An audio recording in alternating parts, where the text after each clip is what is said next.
Welcome, ladies and gentlemen, to another episode of JB vs. the World. I am your host, JB, the strongest guy in your room.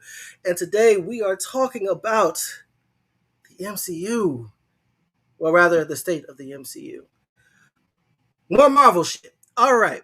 So, you already know I don't come alone. I got my fight coach with me, my right hand, the other JB of this show, John O. What's good? Nothing much, man. Just making it happen every day I can. Happy to be here talking about the MCU. I don't know what happened to my camera. That's weird. Um, but gonna make it do what it do. All right.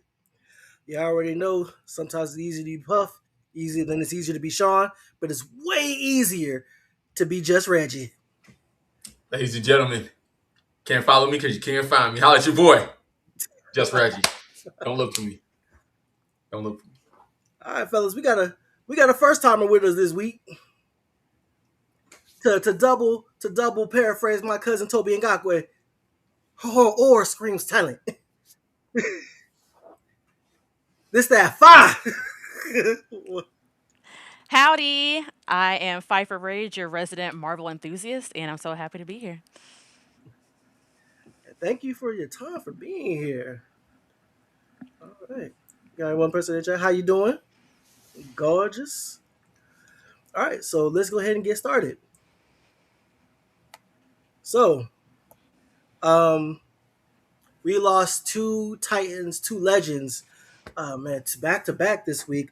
Dolly Parton, Tim Curry, both age 80, both, man. What can you say about either of them? Dolly Parton, philanthropist, actress, singer, megastar, just overall, just good person. Tim Curry, icon, in multiple genres, horror, fantasy, man, just influence. We lost a lot of influence with those two. So, RIP. Um, yeah. All right. Tough losses for sure. Tough losses for real. All right. So, before we get started, Miss Five had the privilege of being in Hall H this year, live for all the shenanigans. hmm Tell us what that experience was like.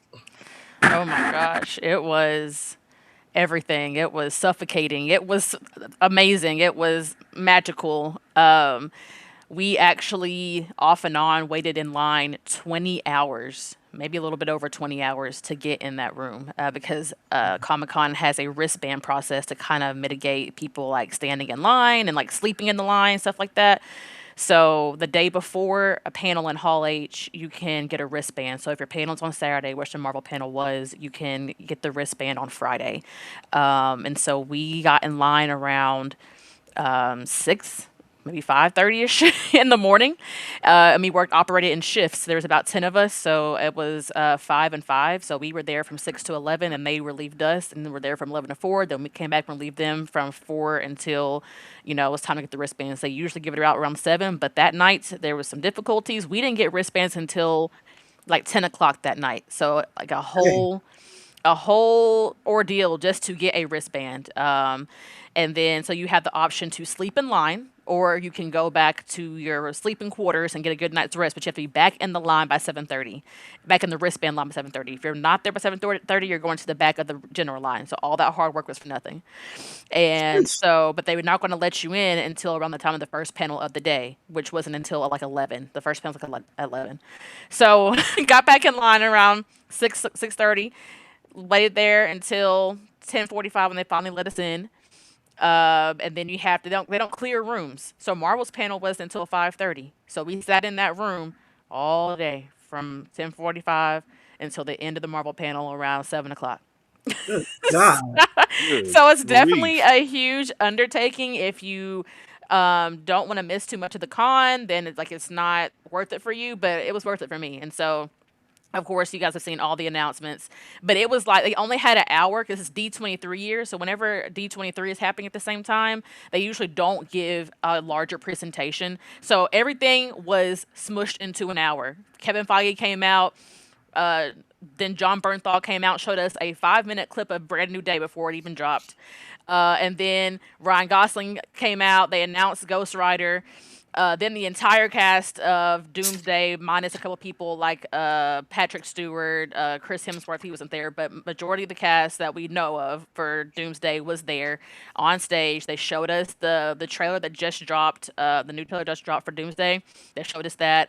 They they brought out freaking Ryan Coogler and David Johnson. Again, all this is back to back to back, so it's like whiplash. I'm like trying to catch my breath. It was insane, but it was everything, especially to a Marvel person like me to be in that room. Such an honor. I know that some people can't even make it to Comic Con because it's like a lottery system. It's not easy to get in the room or into the convention. So yeah, I'm just super thankful that I led my people to victory and that they all got to experience it. We had a great time. That is crazy. So would you do that experience all over again? Absolutely. I'd do it again. I'd do it again. We got one more. How you doing, Nessa? Hi. Hello. Welcome Can y'all hear in. Yeah. I actually hit the button. I had a whole introduction plan for you. Oh man, technology. It's not my friend today. All right, so let's go ahead and get into it. Avengers Endgame Encore, about to hit theaters, needs only $125 million to reclaim the top spot as the highest grossing movie of all time. It's probably gonna get it. No, it's definitely going to get definitely. it. Yeah, Mhm. But definitely. everybody here, are you in or out? Won't get my money though. They already got my money. They They get already my got money. mine. Yeah. They already got got my mine. money. Yep. I will definitely be in spirit watching it at home on Disney Plus. Yep, there you go. Yep. I'm still undecided if I want to put myself through that again. I love Avengers Endgame as a spectacle. Y'all already know we've discussed this. I don't love Avengers Endgame as a film. Mm-hmm. But as Okay. an experience, as a culmination, as a finale, I think it is an achievement we'll never see again. Yeah, Infinity War is a better movie to me. Oh, definitely. I feel like watching it live for the first time, we won't get that same reaction. Yes, Exactly. the emotion will be there, the everything, because I know I every time I watch it, I boohoo cry, even though I already know it's about to happen. Yeah. You know, when I hear on the left, and I'm like, oh yes, okay. But the reaction in the theater, I don't feel like it'll be the same at all.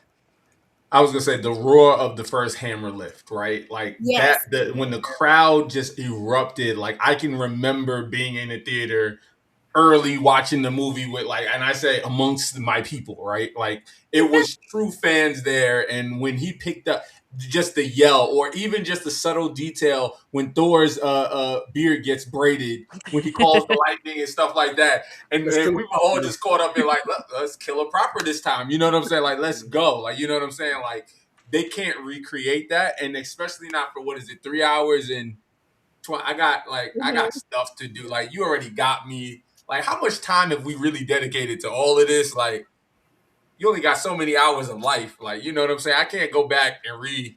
That's a lot. Yeah. And I guess that's the thing with it is like, how can I justify paying to go see another 3 hours just for a few extra minutes to kind of make this thing work, all because Jonathan Majors has zero dig discipline?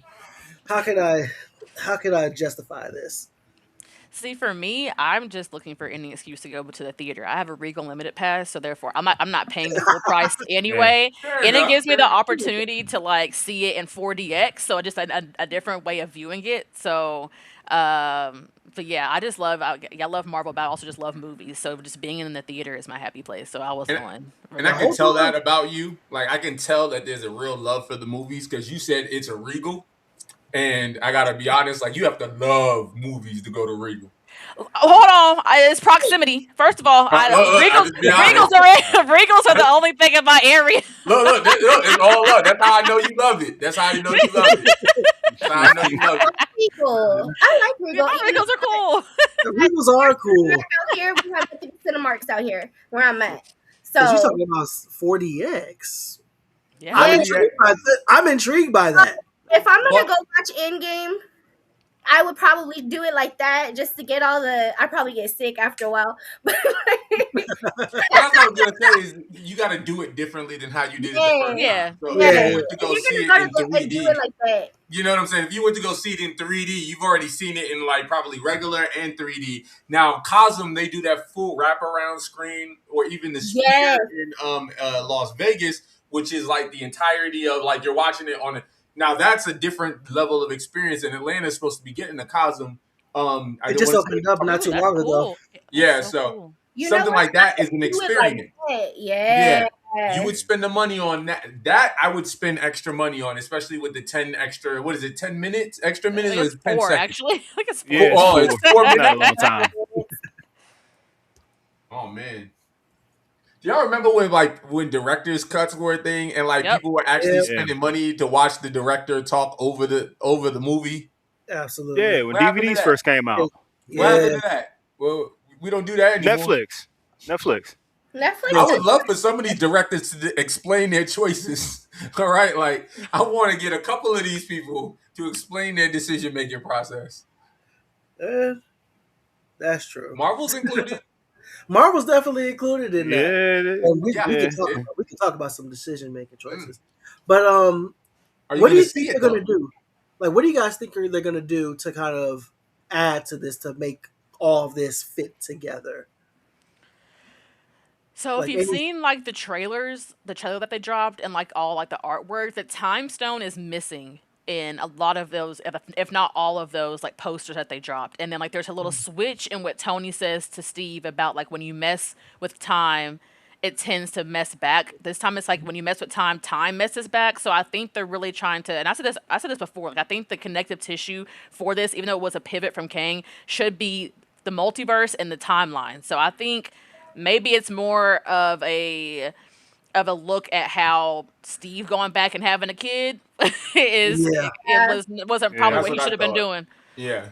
I thought they were gonna hone in on that key aspect is that time after he gives the shield away, and what he was doing in that lead up. So you find out what he's doing on the other like on the other timeline when he settled down and had his son. I think it's gonna be 4 minutes of that, and then him eventually picking up and going, so that they don't have to tell that part in the movie. They can just kind of pigeon-tail it into this, and then what? In 5 years, it all seems like it was connected and intentional and we're just crazy people telling the story. How about when we first saw the movie and the movie did it? That part wasn't in there. That's what we got. That part wasn't in there when they originally released it. I think it's going to be along the lines of like 10 seconds here, 20 seconds there, maybe like 15 seconds there, and then kind of sprinkle throughout the film. I think it's going to be 4 solid minutes. Yeah, because I feel like people who aren't like who don't rewatch these movies frequently, they may not pick up on something like that. So if you really want people to like notice a difference, I think it's going to have to be more what you're talking about of like 4 straight minutes of new content. And I think you're going to watch the entire movie. It's going to be the exact same. It's just going to be the very, very end. They're going to pigeon-tail something that interweaves the movie into the next one. And boom, bam, splat. Yeah. I agree to an extent, just because I do like if someone that watches them frequently or just because kind of thing, I always feel like I end up finding something new that I missed or like I wasn't paying attention to. So I think with them adding maybe something that's slightly different and then something new as well. So it'll be like a mix of both. I like that. That'd be a good idea. That's a good idea. Ow. As long as it's not 4 minutes of the Hulk eating tacos with Scott Lang, I'm cool. What about shawarma? No more shawarma? There's an idiot shawarma. They promise you 4 minutes, and it's a whole minute of the Hulk sitting there making tacos, and you got to watch the lead up of him like actually like going to the store and buying it, and it's like has nothing to do with anything. Like watch, it's gonna be putting his shoe on. Look. Well, hold on. You out here chopping up the salsa. We didn't get a Stanley cameo in that, did we? You said with Stan Lee? We didn't get a Stan Lee cameo in Endgame. He was gone by then. Already CGI him in on one. Man. No, I thought sometimes they put a picture of him somewhere. Yeah, that's what I thought they were doing. Like they had him at the president, like Obama, in the background or some things. How you doing? Yeah. Hi, welcome in. Hi. But nah, just I'm looking forward to seeing how this takes out because you know I thought the clip was completely empty going into going into Doomsday, but they got that one last bullet for us. So hopefully they make it worth it with these extra 4 minutes. All right, so back to the meat of what this episode is about: the state of the MCU. What are we? 38 movies, 8 TV shows, and a couple of specials Mhm. Mm-hmm. into Mm-hmm. all this. It's been a roller coaster. What are your overarching thoughts of the MCU as we head into this? It was a monumental achievement, Agreed. and it is the first of its kind interwoven movies that are telling a story, one unified story at the same time, telling these compact kind of surface level stories at the same time. I think that it is now we've learned while the first 15 movies are phenomenal. Once you break out into past like 15, it starts I had to explain to somebody where to start in the MCU recently. They had not consumed very much of this content. And I realized we were talking for like 2.5 hours and we still hadn't established the best place for them to start. And by that time, it was just like, I guess you just start with Iron Man and just kind of work your way up. And even then, it was just like disheartening because it was like, it's like 40 hours, it's just a lot. But I just think as a whole, is as an achievement, telling these interwoven stories and this grand narrative, phenomenal job. But now it's gotten to the point where it's dependent on such a rich lore, background, and history that it's hard for new people to come in and start watching them and really enjoy them the way that we do. And I always think to that quote, what they say is, "You just adopted this. I was born into this." Like, you know what I'm saying? Like, Yeah. and it's hard. Like, you got to study before you go to one of these movies now. Like, this is Yeah. it's becoming a bit much. So Mhm. it often kind of ties into like, hey, are we really dealing with superhero fatigue? No. Are we dealing with Marvel fatigue? I might say there might be a little bit because it's very hit or miss. And like I said, I don't want to study for 10 hours before I go see a movie. Anybody Mhm. else? So on to your spot talking about like the timeline itself. So like for me, I'm very big on Disney Plus, all that stuff. Disney Plus actually has it set already how to start from beginning to where it's at now. So I believe the first one they have you start with is Captain America. And then right after that it's Captain Marvel, and then it kind of goes from there, and it even intertwines all the shows. Um so that could be something that if you do want to start and you're very much into Marvel and you haven't watched it, it is a process, like, and I agree it is a lot. Like if you don't have the time, it's kind of like, well damn, how do I watch all this? Mm-hmm. Um it's kind of like cliff notes. Like if you reading something but don't got the time to do it, go to YouTube. People do a lot of cliff notes. Yeah, Damn. you can catch up pretty quick. You could patch up very quick on that. Or or or just go in blind. And Yeah, just start. Just pick a movie and start. Just go in Mhm. raw. so like Yeah. right now, if you want to start fresh from Doomsday, but you kind of want to start a little bit back up, I guess you could say you could start from the Thunderbolts, then go to Fantastic Four. You could, but I think they abandoned the new stuff too early because that's what I was gonna say. Is it then it becomes old character very heavy. I Yeah, thought after I mean, Endgame, a cleaner they reset was they up. abandoned the Eternals.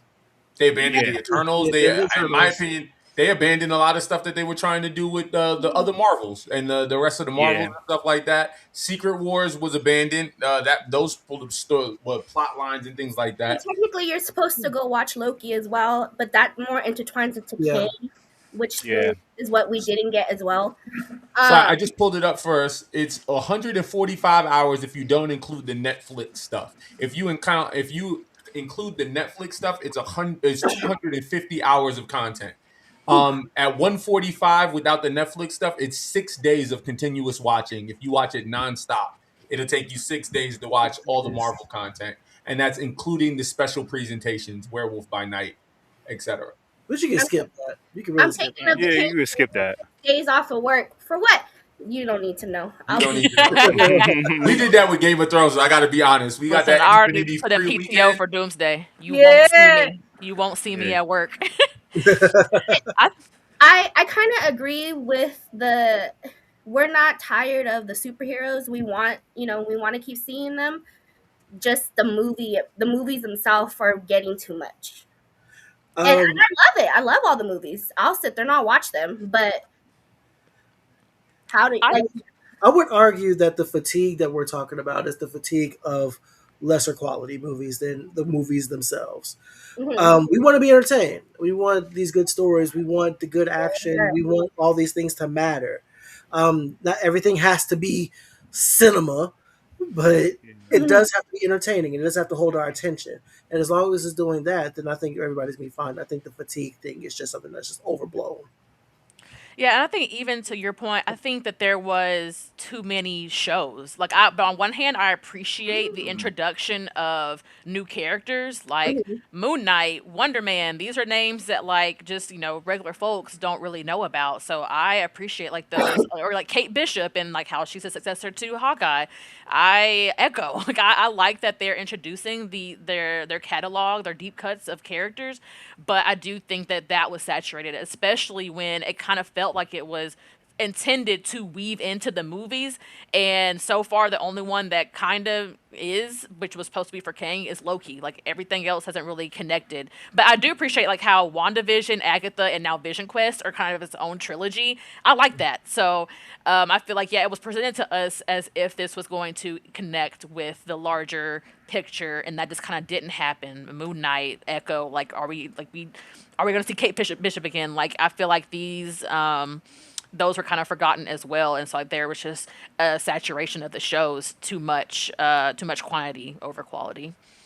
We But better see. I love Kate Bishop. Although We better Yeah. see Haley Stanfield again. another We show better. that actually worked into one of the movies was also Miss Marvel. Miss Marvel, yes, Miss Yeah, Marvel, yes, and the Marvel Marvels, got absolutely. introduced Marvel. as a TV show and then finally got her movie. Yes, Oh yeah, those 2. and they need to use her because Amon Villani is Mhm. amazing. Yes, Like, Speaking and as yes, she somebody is who doesn't like the hardcore. character and doesn't like the comic book counterpart, like I don't need another fan character that is obsessed with the people that live in their neighbor in their universe. I wasn't a fan. That's just me part. I think they need to do less of what people don't want and more of what people want. And then we will move forward. I do think that the TV was a great medium though for new characters that I think people didn't have an experience with. One of the ones I did like is I didn't think I was gonna like the Hawkeye TV show, but I think it it was was a good. great passing of the torch Mhm. show. I even really liked I call it Captain Falcon and the Winter Same. That was a good show. but Yeah, I That was a good enjoyed show. Captain the Falcon and Winter Wonder. Soldier one was good too. Yeah. Exactly. I thought that they were great establishing shows that You got added to do to the better, Senator. universe without taking from them. But there was still a lot of stuff that we just didn't need that was kind of funneled in there. And I think that's what they need to do a little bit. Like nobody asked for Quantum Mania. I don't know. I understand that they needed to do a third movie. I just don't understand why it needed to be that third movie. I don't know why. I don't understand why it had to be versus Kang right off the bat. Exactly, because the fact that the ants were able to beat Kang kind of blew me. Like this is supposed to be our big bad, and he They getting didn't. Yeah, taken they out didn't by some Yeah, establish him ants. well. because Exactly. not just that, and You got I think the you shows got beat. itself were a lot because we didn't really get movies for a while. We got shows. This is Yeah. where That's Disney true. Plus, we were coming out of the pandemic. Disney Plus was pretty much putting out all that stuff. Because another one is She Hulk. We Great got show. Hulk, and then Yeah. where'd she go? Right? It was very authentic. I enjoyed I the It hell. love was Out of She-Hulk. She-Hulk. Yeah. it was Yeah, good. It was enjoyable, but it wasn't the greatest. It No. wasn't the great. Nobody said that. I Nobody mean, It said was that. so it, But it bad didn't have to halfway through be. they was like, you Didn't know have to be. Yeah. what? We need Daredevil. Like I said, What we do didn't we have have to to. do Like to not everything get has to be Daredevil? cinema. Just tell us a story, entertain me, mhm. and it did just that. What I'm saying is you have characters that people are begging for on a regular basis that they want to see represented. Blade is included in that. Blade. It is easy, low hanging fruit to give people what they want. They are constantly going off script. This is not me making a snap judgment, but Superman, the new Superman, I know we're jumping into DC. I have to use them as an example because they're a great example What's of going when on, things Nick? are done wrong. What I'll just say is Superman was a good movie. Was it strong enough to warrant Supergirl out the gate? No, not in my opinion. You should have done Batman. You should have done a Bat. I understand they already have Matt Reeves, the Batman, but I'm just saying that's what people want. That's what people consume. That's why Supergirl didn't work. I think Supergirl didn't work because sexism. It didn't have. I think that It definitely was a combo. It was a combo of things. I agree a little bit with Reggie. Um, where it wasn't established enough. Like for say, sometimes like you want fries, sometimes you don't want fries, but sometimes you want a burger and fries, right? And sometimes you got to build up to it, and That's they real. just didn't. They didn't build up to it. Also, yes, sexism played a huge role I think it because does. It always does. Yeah, I But mean, it always. can't be the you have these excuse. dudes that are at home, can't get a girl, can't get nothing, and you have, Musty. not to get political off the bat, but you have these people who are playing them, who are grifting off them, and telling them, "Oh, this is why you can't do this because of women," and then use that It's the excuse. to It's the point at, excuse. yeah, use that Yeah. to point at these things, and it's terrible, awful. That's my soapbox right now. I have more later though. It's a good soapbox, but it can't always be the excuse. And that's my other point: is No, whenever a female-led movie does bad, then people are like, because I got to be honest, Supergirl was genuinely it was badly written. It was not a good movie. it was an okay movie. It was was okay. okay. It was okay. It's just it wasn't great.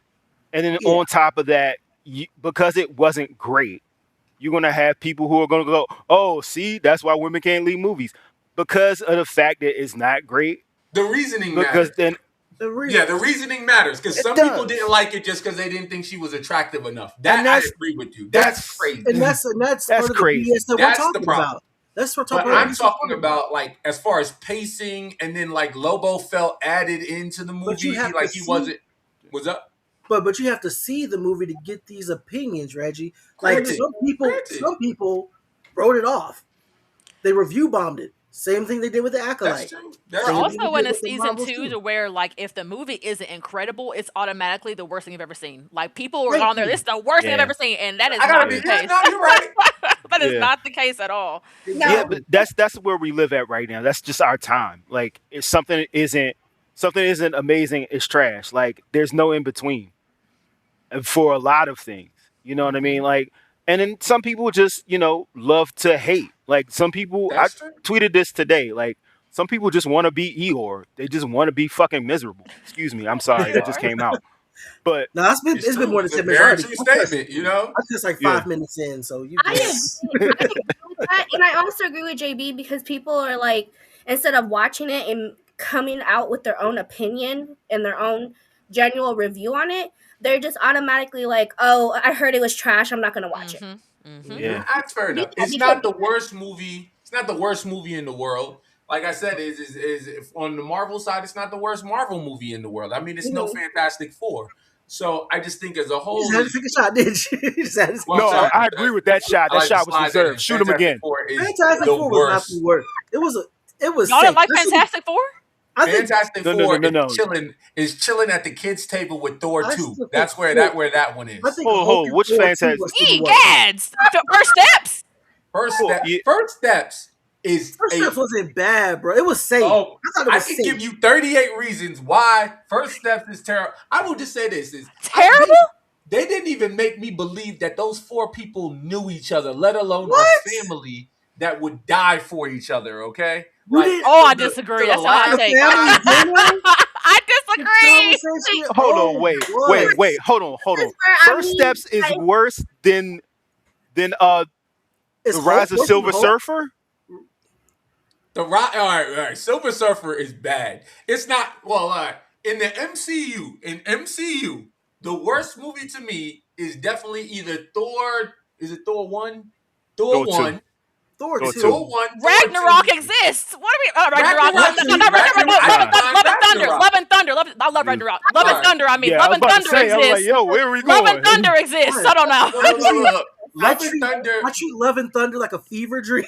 Yeah. Like Love and Thunder was at a real emotional low for all like Love and Thunder is kind of like hate speech. It exists, but we try not to acknowledge it, right? It's a like slur. it's there. Yeah, it's there, but we don't want it to be there, but we acknowledge like it's there. But like I said, first steps to me for my introduction to the Fantastic Four. You want to talk about the most lackluster, JB said it, safe.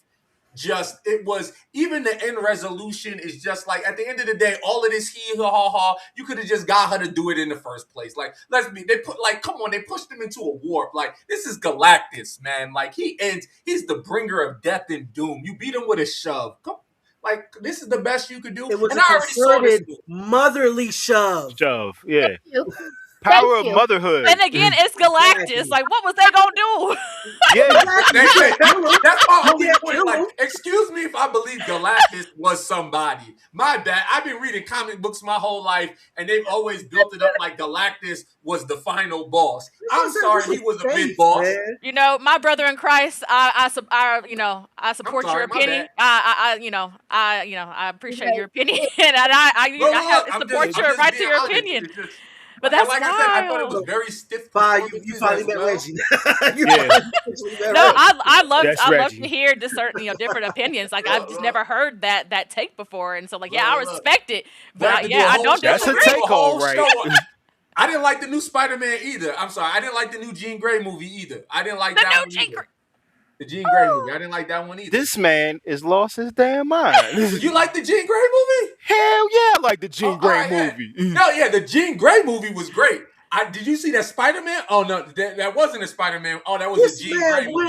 Spider-Man was so it was so insomniac coded. Like I felt like I was watching the game play out.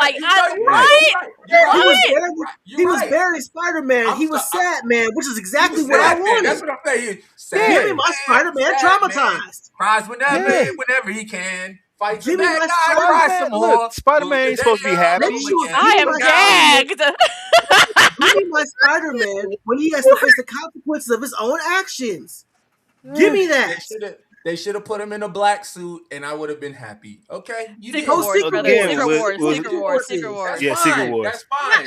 I don't even think that. I don't think that's the Spider-Man we're gonna get in because I honestly think Spider-Man is hobbled by Tom Holland's acting range. Tom Holland, and I'm gonna be honest, and I hope this doesn't.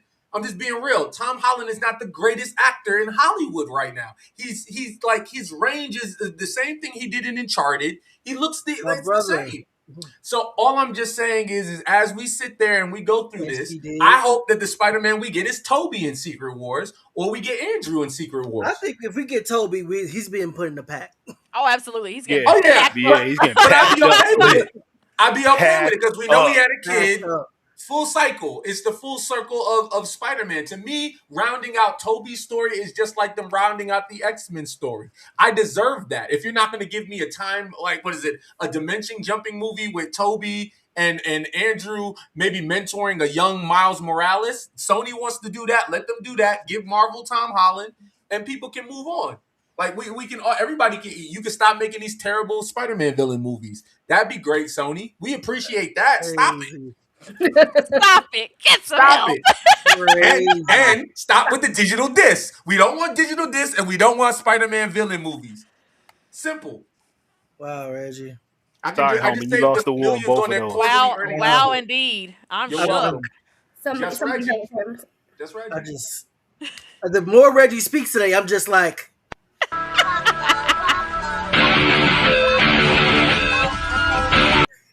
I just can't stand it. Rocco. Nope. Reggie is our Rocco. Every time Reggie comes up every week, it's the same thing. I don't want peace.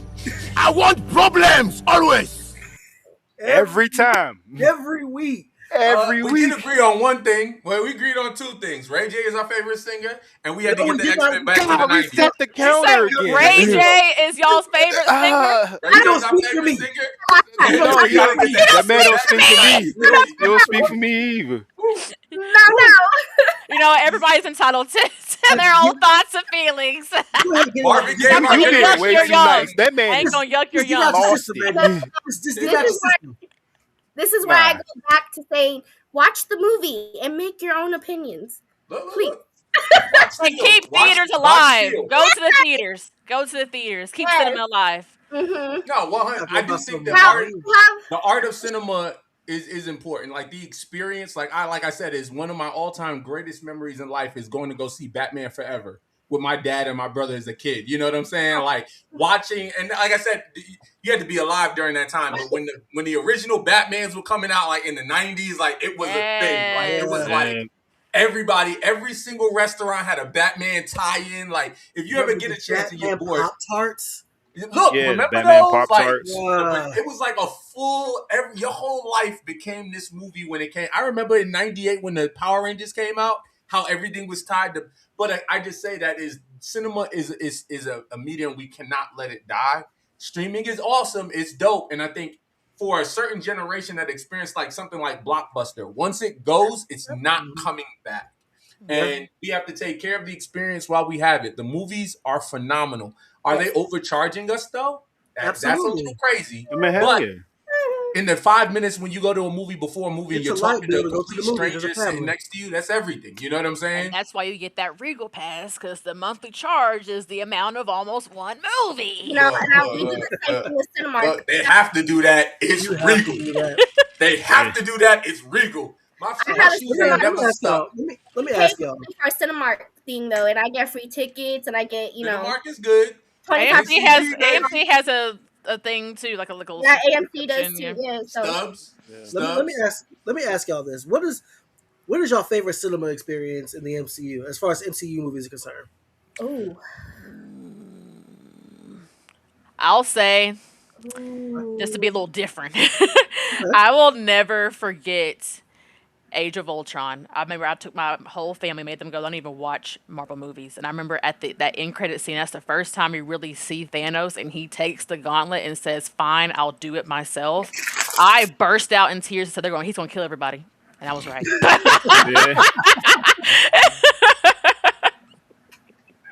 Oh man, that's a tough question just because you know what? Just because we were just talking about it, but it's also a special memory for me because it was me taking my godson for the first time to go watch a Marvel movie, and we went to go watch Endgame. So he loved it, but didn't really understand it. But again, it's the experience part. So listening to the crowd, to the theater, just talk, and it was okay to talk because we were all just feeling all the emotions. And then everyone's crying at the same time. And you have all these adults crying. Like, I'll say that part. Because I have a few of them, but I feel that one because that's the first time I took him and we all took as a family. I think Civil War was up there for me, too. We got Black Panther and Spider-Man in one movie. That was a lot going on. Yeah. Oh, man. That was good. Civil War, amazing. I have such a mixed feeling about that day I saw Civil War in theaters. That's such a bit. It's a real personal story. Yeah, but I'll hop over to Infinity War real quick. All right, so the day I saw Infinity War, we read the comics. We know what was happening, and when everybody was slowly but surely getting turned to dandruff, I was laughing. I was having a ball laughing at every single last one of you who had no idea it was coming. I was laughing until it had Spider-Man. Until Spider-Man. Yeah. That shit was not funny.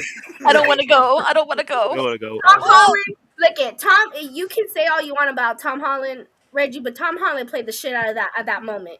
Mr. Stark. And that was improv. Yes. Look. Reggie a hater though. It's all good. Look. I'm not saying he's just not my favorite Spider-Man. That's all I'm saying. At the end of the day, and it's fair. It is. Mine has got to be Black Panther 1. I went to go see an early release of Black Panther 1. I have to be honest, it was the blackest room I've ever been in my whole life. And it was just everybody was vibing. Everybody was just into it. I think at one point we were chanting in the movie theater. When we finished, we was like, the parking lot was lit. People were playing music in the parking lot. It was just, it was an experience. We were out there. It was just like, and we really showed out for Black Panther 1. And they tried to capture that lightning in a bottle again, but I did, that was a moment. But I would say just the community and everybody, it was good times. So Black Panther 1 is that for me. Wakanda Forever, Always. everybody dressing up in all white. Mm-hmm. I mean, y'all know I'm Nigerian, so of course I went to the theater and was in my African clothes and my Nigerian clothes that day. But yeah, that was It felt like a funeral. That one, like I feel like that movie was more like we went for a funeral than to watch an actual movie. The silence during that opening Marvel crawl. Oh yeah, that was deafening. And then Definitely. What Coogler was able to do with that one is the sadness that was captured in that first moment. He gave us a subpar movie that also made me sad at the end.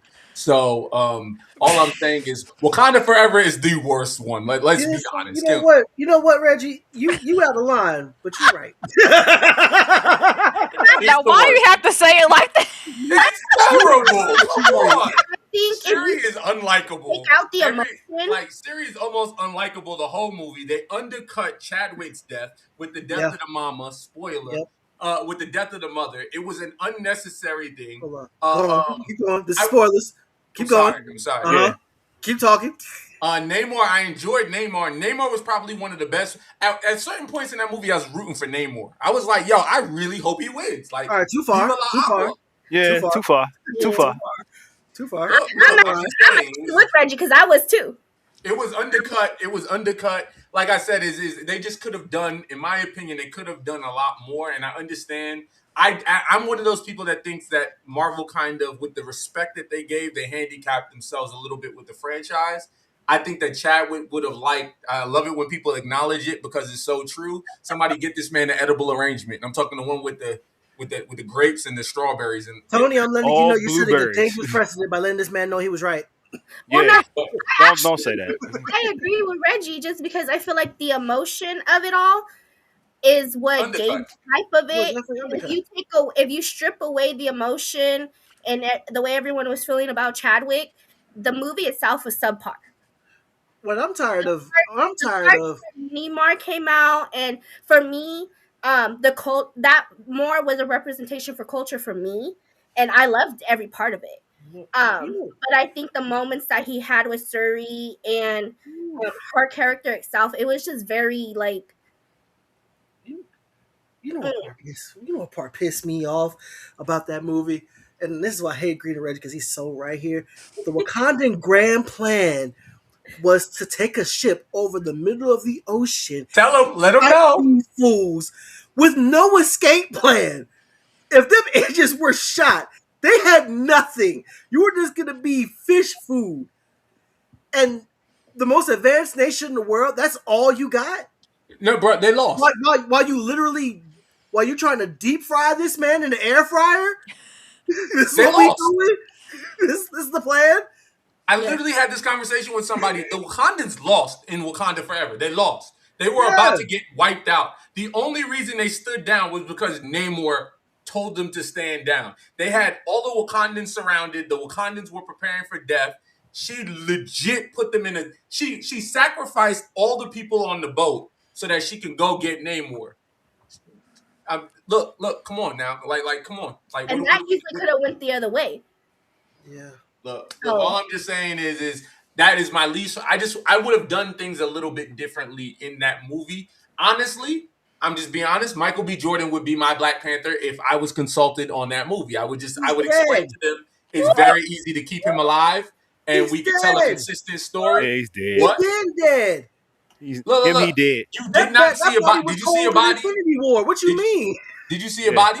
They buried him. Yeah, they buried him. I'm just saying. Did you see a body with his ancestors?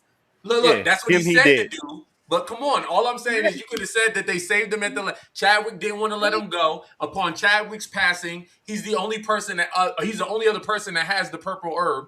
So again, is they unfreeze him. They heal. How could you possibly trust him? What? Yeah.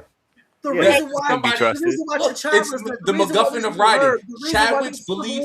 The reason why there was no defenses when Infinity War happened was because of you. Why should we trust you? Chadwick believed in him, and it's enough. T'Challa's belief in him that. is enough to make somebody. Believed in him. All this man said was Michael B. Jordan, and I was here for it.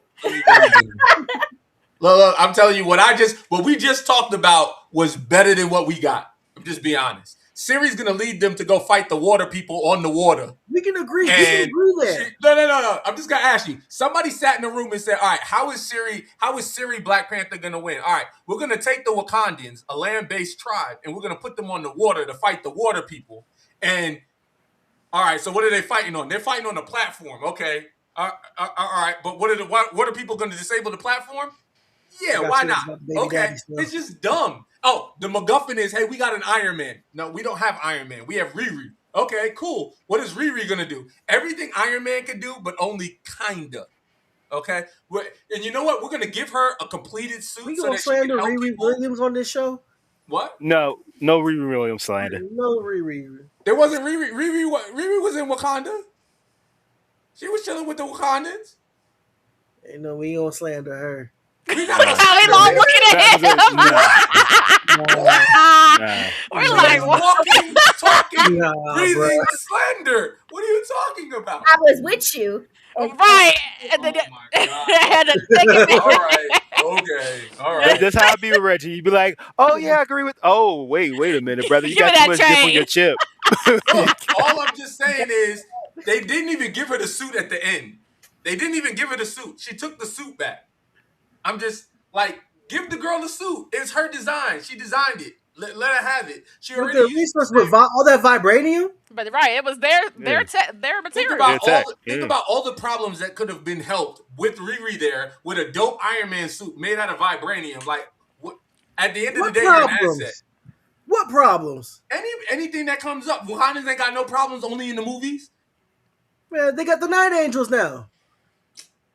We're not gonna talk about. Didn't both of them lose? Both of them were standing on the bridge, sitting there like, our suits are out of power. What are we gonna like? Come on, bro. Why do the suits have batteries? Look, they lost. They were standing. Go back and rewatch Wakanda 2. Why would you ask me to watch it again? Yeah, he's not doing that. They lost too. doing that. Ironheart, the TV show did come. The Ironheart TV show was not bad. The blend of magic and the rollout was Machine terrible. was very The rollout- well done. We can bring this up with the elephant in the room because that definitely is part of that. Rollout was like, here, nigga, damn, shit. Yeah, for real. Man. All right. Y'all want to move on to the next guy? I feel like we were on Wakanda forever for a minute. Yeah. All right, let's get to the elephant in the room then. Let's talk about it. Yeah, we here. All right, man. The cancellation of Wonder Man, Blade, Armor Wars, and the rollout of Ironheart is included. Y'all got some allegations over there at Disney. Y'all got heavy allegations. I just don't understand how you drop the ball on Blade. Like, Blade is like I said, for a lot of people, I'm in that minority. So people can get mad. Like, they say that Robert Downey Jr. is the godfather of the MCU. That's what's up.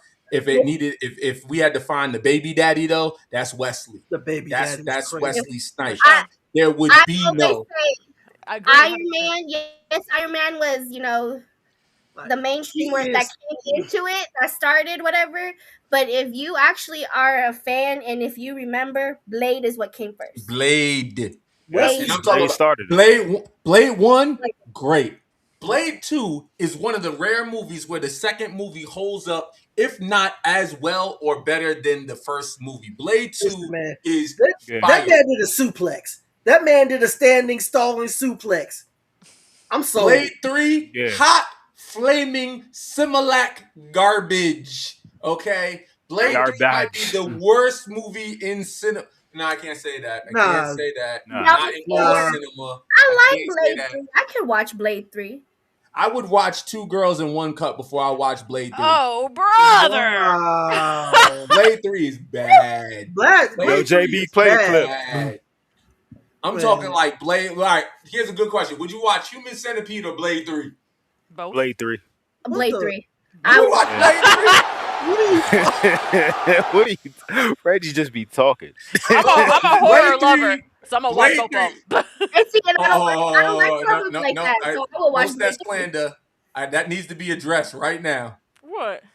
Now I'm just saying that no, you got this slander in the chat. I just saw it. Oh, Yeah, there's Blade slander in the 2. chat.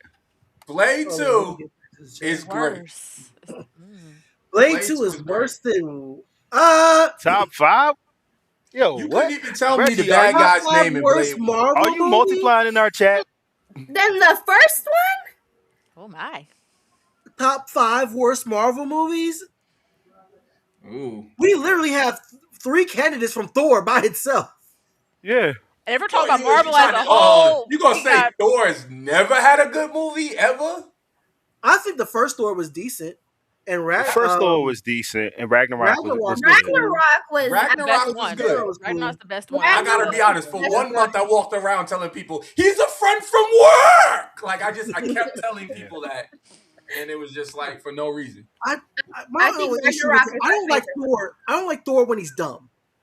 That part. When they dumbed him Yeah. down, that's where it went Yeah. downhill. Look, that's when he was the most relatable. I gotta be honest. That's when he was the most relatable. Because He's you not ain't gonna supposed to be be relatable. He's a god. But that's what I'm saying. He's a god. If you expected, like, when you have Thor that's like on his game and he knows exactly what's going on, I expect too much from him. So when he underperforms, like, you are the god of thunder, lightning, all of that. You got your full potential unlocked. You got the message from Odin. You got all the juice, and you still failed to kill Thanos. I expected you to aim for the head, my guy. I expected you to do stuff. So I was underwhelmed. I enjoyed more of broken Thor than I did fully formed Thor because it felt like a grounded character, if that makes sense, that put him through. I didn't like necessarily the Love and Thunder movie, but I love the emotional journey that it put him on to letting go of what's her face, Jane Foster. Hey, Taika Waititi will pay for his crimes for Love and Thunder. For Love and Thunder, I mean, pay for his I think it was just a loss because I think we should have got the greatest movie that we deserved, which was Asgard. You wasted Christian Bale.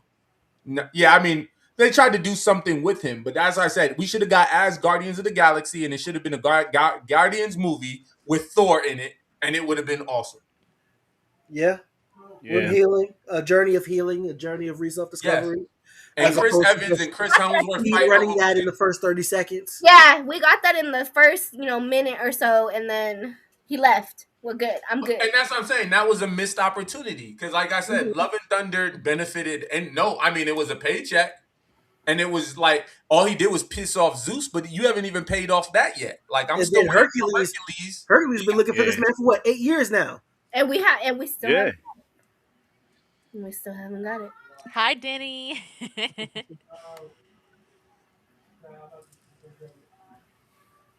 Welcome in. Nah, just love the Russos and what anybody else has done with Thor is a lot better than that last bit of Love and Thunder. It's just how these different directors handle these characters. I think Thor, Spider-Man, and Black Panther are like the biggest differences between directors.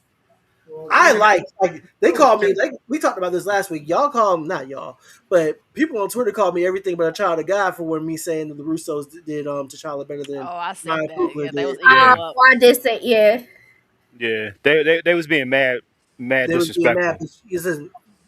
Listen, if you're one of those people, you see this, you're not beating my ass over. Oh, were they getting nasty with you? Oh, I didn't see Yeah. that. Oh, yeah. Oh, no. Yeah, he had C-word allegations thrown at him. I was called a race traitor. I was called, Yeah. Oh, no. They was trying to call him Stephen A. Yeah. They said that it he was was the kind bad. of person that picks Bulbasaur as a starter Pokemon. You know what I'm saying? That's how low they were getting. First of all, you need to let that go. Sycophants, nobody picks Bulbasaur in their starter. Bulbasaur Now, frog. one person started Pokemon Red, Blue, or Yellow and said, you know who I want to start the game with? Bulbasaur. That was Shammy. That was Shammy. Leave Shammy out of this. Leave Shammy out of this. She's not here to defend herself. This is also, so in the comment, he's talking about Shanghai. I feel like they should have capitalized on that first movie. That was good. That was good. Yeah, that was good. That was good. Mm-hmm. That, But and with that any used to be superhero, 8 years. yeah. The fact that we haven't even gotten part 2 yet, like we're about to get it, it's ridiculous to me. Well, I argue those that take the superhero trope and break it, you find that it provides a better movie. Like Ant-Man to me was great. Why? I Because love it's the a first heist movie. Ant-Man. Yeah, It's a first Ant-Man's superhero great. heist movie. First The Ant-Man first was one is dope. The second one is even Okay.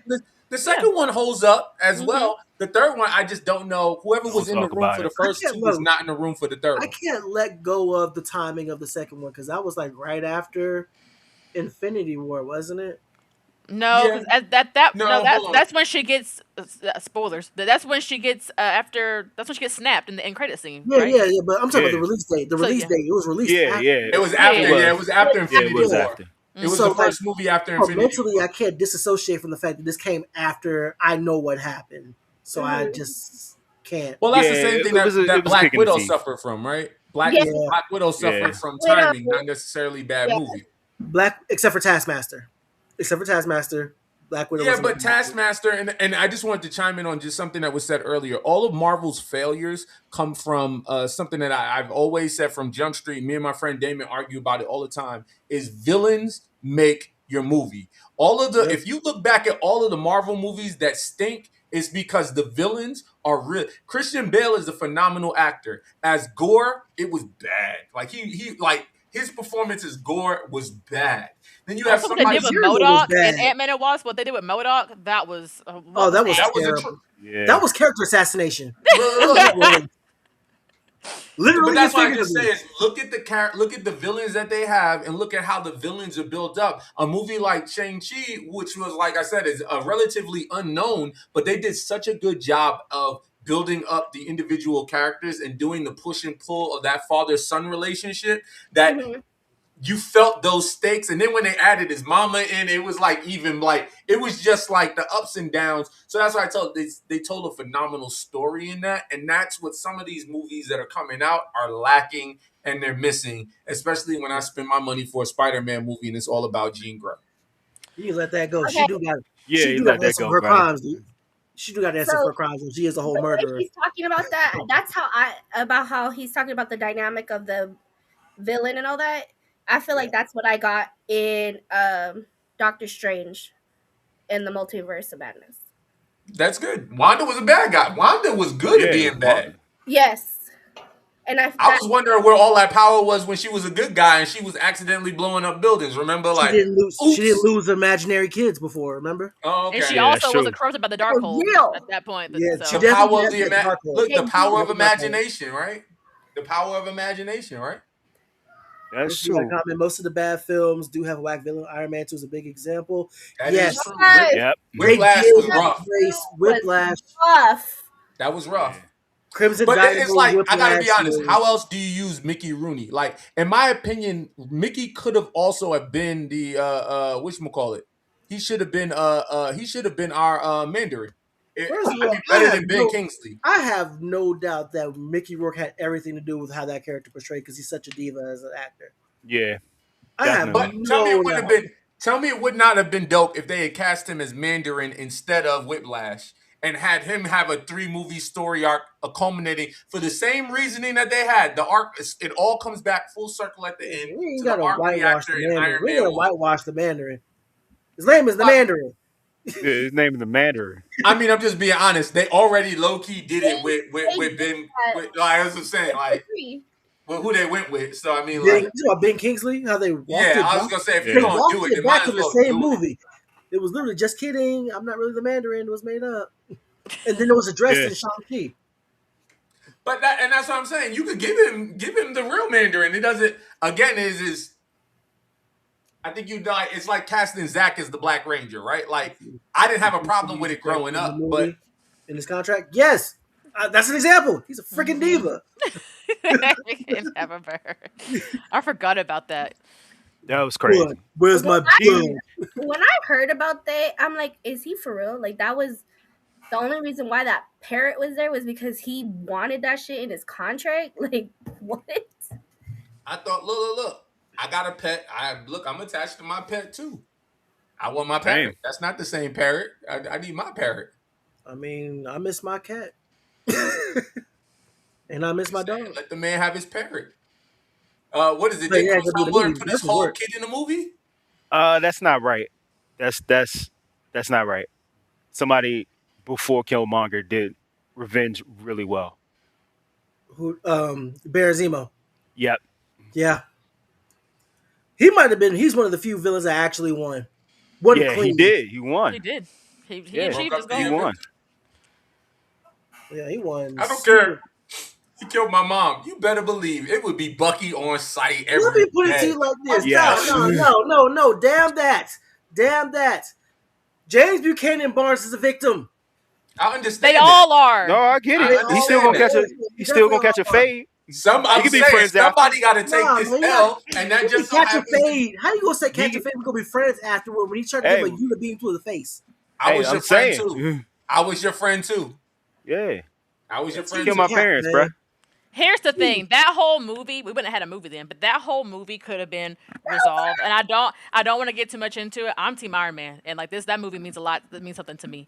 And I said it the other day too. Like people don't really leave room for nuance when talking about that movie because when you look at it, they both were right. They both had points.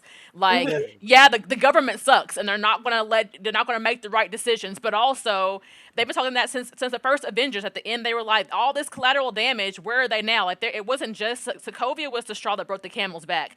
All the other movies were a culmination that brought us to the Accords. But anyway, so if they all would have just talked, or if someone would have told Nick Fury, Black Widow, anybody involved in Winter Soldier, if they would have just told Tony instead of doing whatever they was trying to do, like that would have went a total different way. That would have, if somebody would have let him know what was going on, that would have. But the way that he found out, they were already beefing, and then you find out in this way, you find out that your friend knew about it.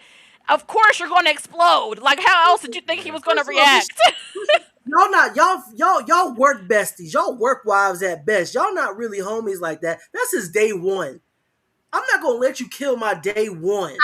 I was Team Cap that whole movie though. I really was. I was Team Cap that whole movie. Look, I agree. All I'm saying my is problem this. with the Accords. My problem with the Accords is, and the way Tony handled it was when he brought it to him to talk about it as a team. He'd already signed. What's the point if you're trying to talk about it as a team, as a unit, as a family, when you've already stepped over the line? You've already crossed over. So it's not a matter Tony, of though. That's Tony. That's what I'm saying. Like both of them were so Tony. convinced that they were right that they didn't come to the table together. And like neither one of them were listening to the other. They were so convinced that they were right that they were all. It didn't matter what anybody said. They heard one thing and it went out the other ear. It didn't matter. But Tony, when you come to something, we can't have a conversation about it because you've already made a decision. That cripples the entire conversation. But Tony making the decision, because you already signed. He didn't make the decision for the Avengers. He made the decision for himself. He told the rest of the Avengers, "Hey, if you guys want to continue and operate, sign me aboard." But he's Tony Stark first. Tony Stark is always going to look out for Tony Stark. And that's the problem. But that's his character. Like that is always what he's going to do. It's the problem. It's still the problem. Rhodey signed it. Rhodey probably would have signed Black it. Panther's on it. They signed it after Rhodey and Vision signed it after and Nat signed after the discussion. I don't even think you would have needed. All you had to do was go to his Air Force head and say, "Hey, the government wants you to sign this," and he would have signed it. Like let's be frank about it. It's not the timing in which. Tony made decisions for the team when it's supposed to be a team discussion. But he didn't make it for the team. He made it for him. He made it for himself. So how come he had one on house arrest with Vision? Here's what I didn't have. First of all, they were coming for Wanda after what she did when she blew up that whatchamacallit. So like, and he had her, like he said, she got air conditioning, Wi-Fi, room service. She wasn't like she could have left whenever she wanted to. Like he wasn't stopping her. And let's be honest, she effed up. She effed up. Yeah, she did. One time you messed up at your job and you didn't get put on timeout. All right, I'm gonna put you on leave or suspension, or you didn't get called to the manager's office. I mean, that's cool. But was there a discussion? There's a discussion involved. See, and that's where you get it messed up. The Avengers was Tony Stark's thing. He really pushed it. He was financing it. At the end of the day, I understand this. There was too much democracy in it. I'm just being honest. Tony said, "Hey, we need to be checked." There's a comment that's in there by Denny. It's a great comment because it speaks to why Tony Stark made the decision that he made. absolutely Indeed. 100% Because he correct. made a real robot that blew up a whole country. And that's Hold on, Bruce Yeah. also made the robot. Number one and number two, they do, and I think that's what we're getting in Doomsday. They do need to be put in check because what Doom said, you all have been living stolen lives. And what Wanda said Exactly. too, you guys are able to do whatever the hell you want to do, but I cannot. They all are. They all do what they want, and all of them. It's not just Tony. Everybody has had fallouts and issues, and like if nobody blames Thor for Loki. If you think about it, Thor's the reason why Loki came to Earth in the first place. So like they all when they all have to answer to something. They all need to be put in check. He was to right. your point about Bruce also being responsible for Ultron as well, you're right, but he wasn't there, so we can't keep him accountable for that in that moment. He was working on the project. His name is in the cliff notes as well as a co-author. It's just as much. Let's punish him from Sakaar.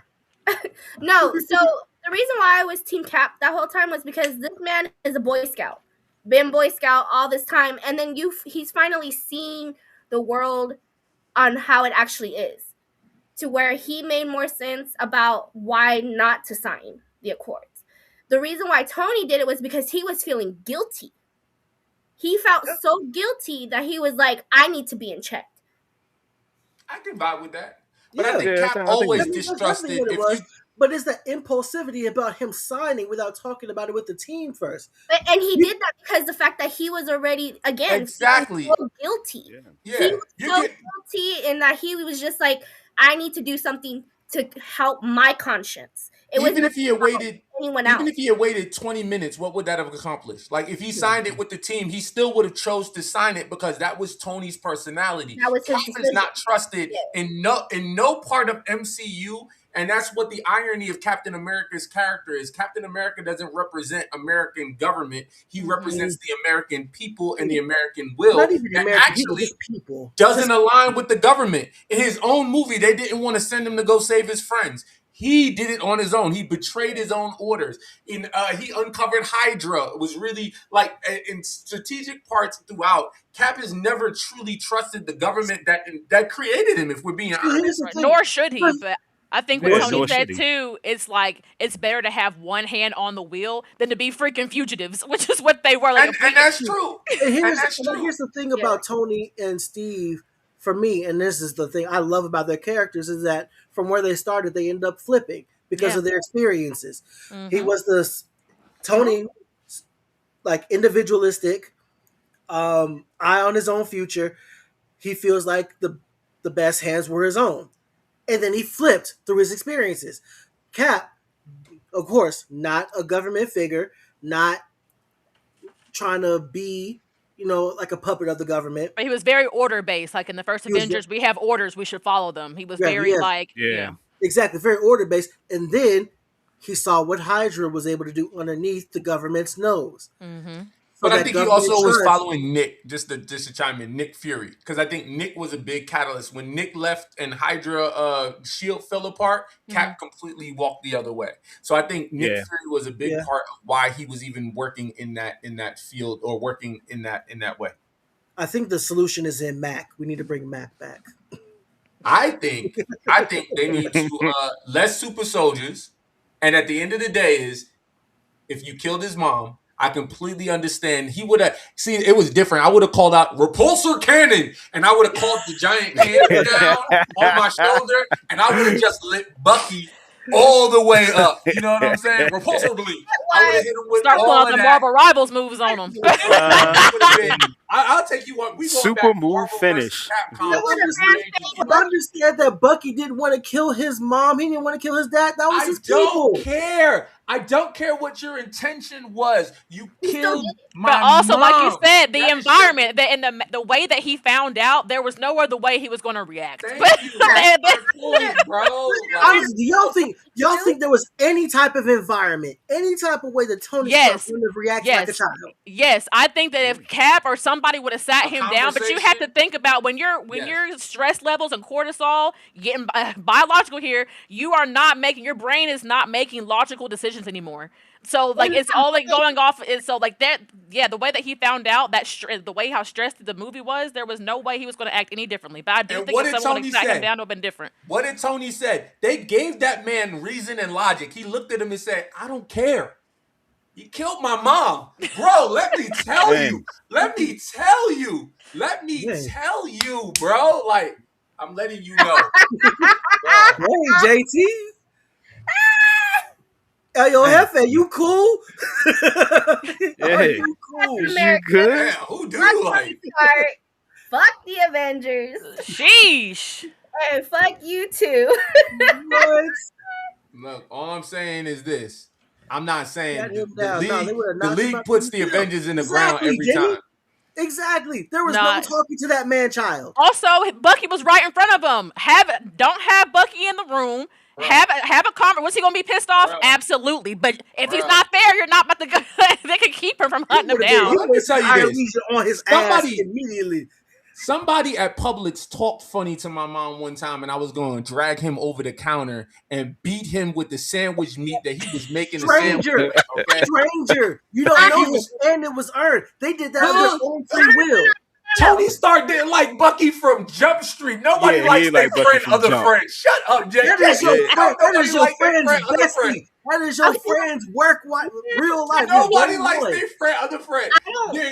Tony Stark and Bucky didn't know shit about each other. Right, and hell, even Anthony Mackie didn't like Bucky in the beginning. That's what I'm saying. Like, So let me ask you this, Reg. Let me ask you this.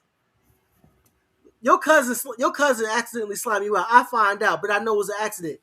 Am I supposed to slime your cousin out? What, you knew before I knew? I found out after the fact. You found out after he did it, but you knew before I knew. And you're my boy? Yeah. I'm But clean. he's my cousin? Yeah, your cousin.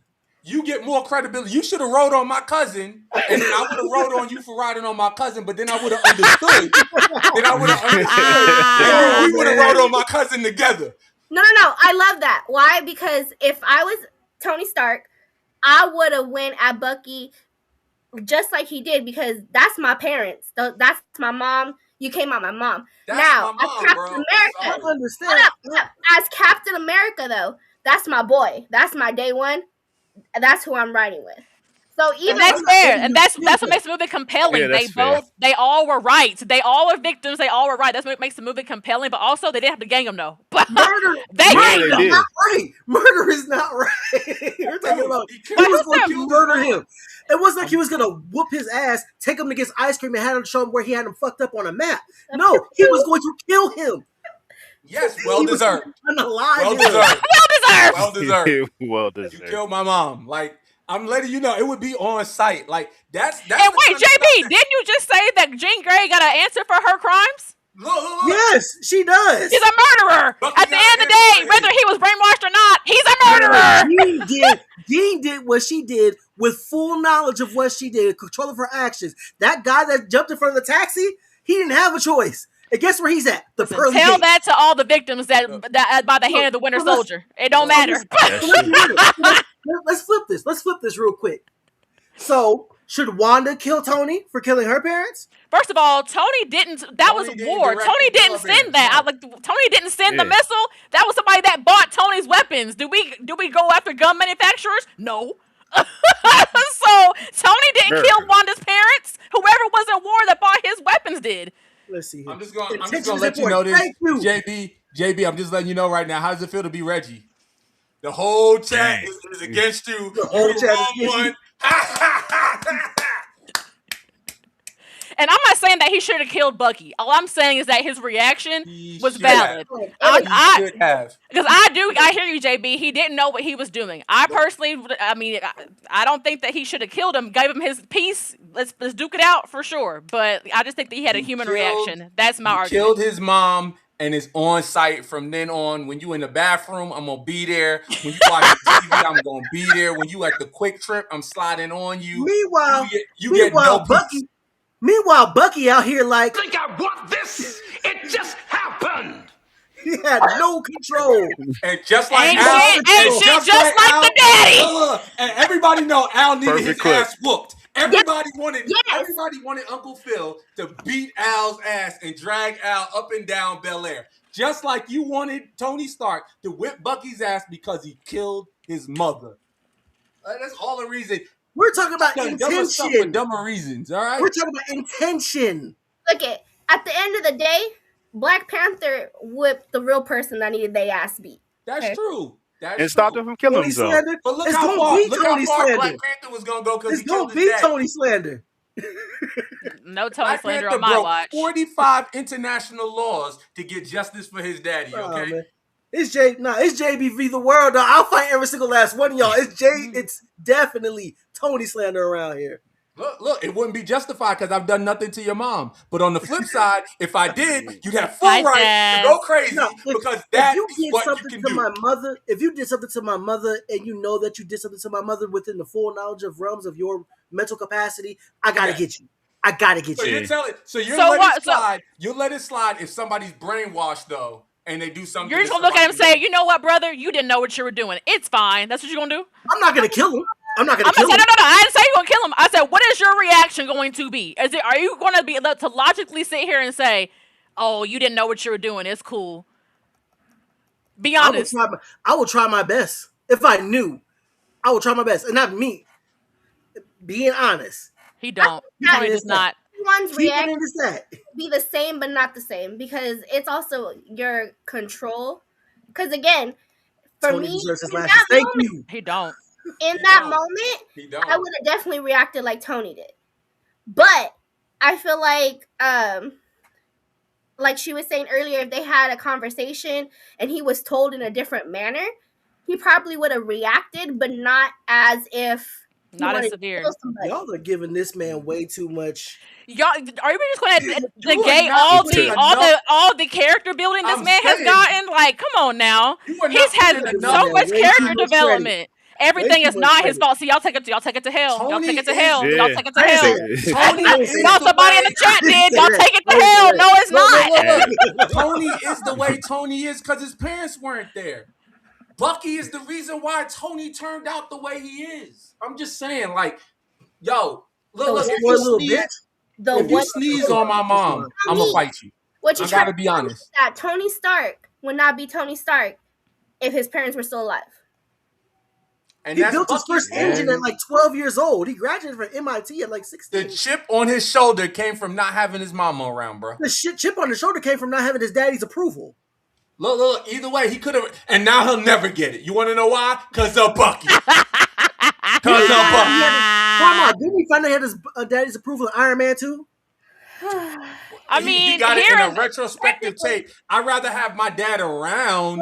But also hearing years of being like in his eyes mistreated just to hear, "Oh, Tony, this was all for you." Don't do shit for me. I'm so sorry. I gotta go by your actions and how you treated me while you were alive. And while that is nice to hear, that doesn't negate years of trauma. So you got the validation, but because it didn't come with a hug, cool. So if I treat you like shit for our entire friendship and leave you a message, JB, I just want to tell you, you were the best person in this community that I've ever met. I just want to let you know that you were the best thing ever. You were a champion of the community, but I treated you like shit the entire time we knew each other.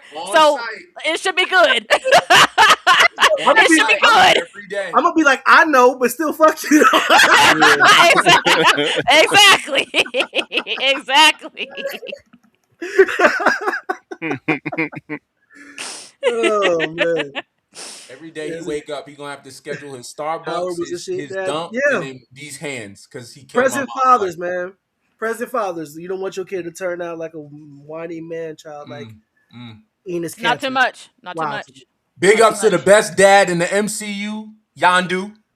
I'm Mary Poppins, y'all. I'm Mary Poppins, y'all. Mary Poppins. I'm mad that we're not gonna get any more of them. I know, like that in Guardians 3. Whenever Kraglin saw him, like when he was trying to get the arrow going, oh my heart! He's like, use your heart, boy. Tears. Guardians 3 is goated. Guardians 3 had me in tears the whole time. Yondu was well written. Like I said, Yondu is the Uncle Phil of the Marvel Cinematic Universe. He was the dad that we needed. We talk about Yeah. superhero fatigue, and this one, the Guardians films tells me exactly that superhero fatigue is fake. We Very got fake. 3 Fake news. movies about a talking raccoon, a talking tree, and we cared every single time with no misses because they were good movies. They were solid outings, and they were very well put together. Give us that. Superhero fatigue is not a thing. It's not even a conversation. You got to play the Suave Jen's comment, because when he says Scott, I was like, Scott Summers? I was thinking that too. Is one of the worst dads. Okay. I was like, Scott Summers ain't got a kid that he is supported throughout adulthood. Listen, Scott is the most half checked in. Scott is about redheads. Is he talking about Scott though? Like Scott Summers? No, he's talking about Scott Lang. Scott Lang. He's talking about He's Lang. Scott ain't never had a kid. Lang. He never Okay. the timeline. Okay. He was the best dad. He was. Thank you, Swap. Scott was a good dad. We're gonna talk good. about Clint. Clint went on a little too many missions to find out he got a whole family and a wife and kids. Like that was. But hey, they loved him. They could tell that he was present. I have a theory that she annoys him when he's around. And he was present when he was off duty. Yeah. So and then whatchamacallit, to find out what is it? Fury had a wife the whole time, and she was green and bald. That was what's up. Forgetting? Jesus, are we forgetting about King T'Chaka being a good and present father, a good and present Baba? I gotta wonder though, when you kill your brother and abandon your nephew. Say that.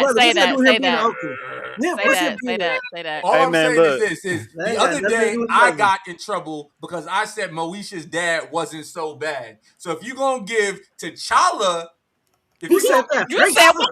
Nah. People get mad because I said Frank Mitchell wasn't.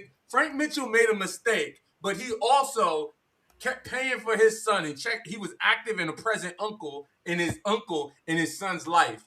But just for that, he's a piece of shit. Just for that. No, first off, just for that. He treated Moesha. Yes. Yeah. Moesha was the problem on the TV show Moesha. There wasn't most of the time. Most of the time, she was the problem. Most of the time, she was the problem. Yeah, most of the time, she was the problem. She was. I think back to that weed episode. Straight down from Frank. The one time that Frank overreacted was when Moesha put on that belly shirt and Frank basically called her a hooker. And the weed episode when he accused her of smoking. The weed episode.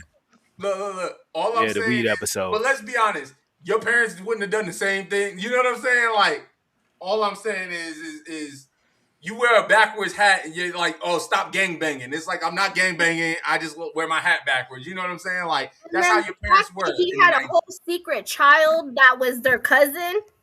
Yeah. That's diabolical. That's diabolical. So let me ask you, would it have been better had he abandoned the child? What would you prefer he do? How about you go cheat? How about you not have the child own up to your mistakes and take care of your child? Let's say that first part already happened. What would you have him do in hindsight? You got to own up to it. All right. And then his wife would have left. Who did that? We're talking about a baby, a child. Saying, his wife would have left with Moesha. Consequences. So now you got two broken homes. Oh wow. Consequences. Oh wow. Now you got two broken whose homes. fault is that? Right. That's Frank's fault, brother. Consequences. You gotta have big discipline, brother. Yeah. You gotta have that. What are we talking about? Y'all are crazy. Yeah. No, how's that crazy? That's crazy. Wait a minute. Then you gonna have now you got 3 kids with absentee fathers instead of just one. And he did that. There was an easy way to avoid that. Y'all broke up the family. I'm not even gonna say he needed to man up, because even as a woman, if you're gonna go out and cheat and get pregnant by some other man, you still need to own up to your shit and take care of your kid. She did it with the head nod and the children to the side. And she meant that. The mama abandoned. If you remember, Dorian's mother abandoned Dorian. That's why he ended up Frank ended up keeping the kid and living with he gave him to his sister. So you're telling me have kids and she couldn't have. So even then, Frank helped elevate her life by giving her a child. Like, come on. Like, shitty on her for abandoning the kid, but it's still your kid. Shitty on you to put your kid with somebody else. What are we talking about? Look. All I'm saying is Frank did the best he could in a bad situation. All right. No, Frank screwed up and tried to cover his own ass. All right, and that so shit why? backfired. So why don't we have the same Hard. energy with T'Chaka? Why don't we have the same energy? Because Because it's not the same situation. He killed his brother It's not- and left his nephew. What's that got to do with him as a parent? No, not As yet. as a role model, you know, which goes into parenting. Like he was wrong for that, but He he was did. definitely wrong for that. He One, was it was an wrong. accident. It was an accident for one. Picking It was an and accident for choosing. one. Y'all are Two, picking he didn't and own up to it, choosing. sure. But he definitely was there to be there for his son every step of the way. My question is, did he actually know about Killmonger? Like, did he know that his brother? Feel He like knew they he said left. that He he knew that- knew. they knew. They Yeah, knew. I think he did Yeah. know. Okay, They so knew. I'm kind of a little bit with Reggie because he should have took the kid with him then, if that's the case. Yeah, he should have done it. Definitely should have did that. Definitely should have. That was a All mistake. I'm saying I'm talking is about- this. we're talking about His as wife, parents. Frank's original wife, Moesha's mom, Moesha and Miles' mom, she was a devout. She would have left Frank, and Frank knew that. He would have She ruined died thinking her So husband was so faithful. Frank is selfish because if that's the reason, Look, like I'm you not. didn't. I'm not saying She he did, but at died the thinking end that of her the day, two kids were her two kids. he kept them. He kept them. He kept Moesha and he kept Miles in line. He was a present father in their lives, and he eventually was a present father in Dorian's life. I Good understand we are all comment. sticking up for Ray J, and I appreciate that because he deserves to be. Oh my God. No, we ain't. Reset No, the we clock ain't. again. Okay, I am going to make a Ray J Twice on counter. that. I am going to make a Ray J counter for this show. We were talking about it for 15 minutes, and we hadn't acknowledged that he hit it first. Okay, we would not have Kim Kardashian if it wasn't for him. Thank you, Ray J. So for that alone, we should not be thanking Ray J. What are we doing? How do we get Child, Giving us let's flow wrap with this up. Kim, Let's get to the Doom. Jenners. Let's talk about Victor Wow. Von Doom. We didn't even talk about the elephant in the room for real, Please. for real. We kind of got like You're right. sidetracked. You're right. Elephant in the room. Allegations. That is true. Allegations. we touched on Blade and then we left it like that. Yeah, we I left don't it like think that. Mahershala Ali. Armor War was a promise. I was gonna say Armor Wars was a promise that we got. It wasn't. I don't even think it really even got to production. It was just It kind of didn't. like, hey, we're gonna Yeah. do this thing, and it's going to be a follow up to. So that really wasn't a thing. We got a How do promise. you of a how do you road not that- how do you not find something for Don Cheadle to do? No, Yeah. I understand. I do think it's a lack of utility. That's more the problem. Wonder Man, and I'm not justifying it by any means. I think Marvel needs more representation.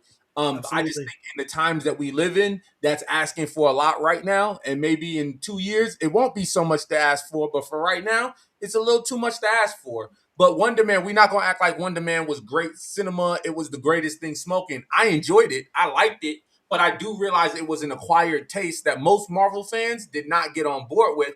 I was actually more surprised when it got a, let's be honest, were we not surprised when it got a season 2? I was surprised. No. And I loved Wonder Man, but I was for your reasonings. Like I feel like it was so different than what your typical fanboy comic person wants. That the lack of action, all that stuff. I was surprised that it got a second season, but I personally really enjoyed Wonder Man. But why And that's I'm gonna have what to I'm saying. disagree with What is y'all, the and allegations I coming?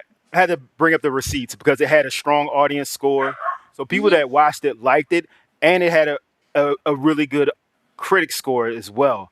And also, I can't find it right now, but it was one of the higher watched shows on Disney Plus.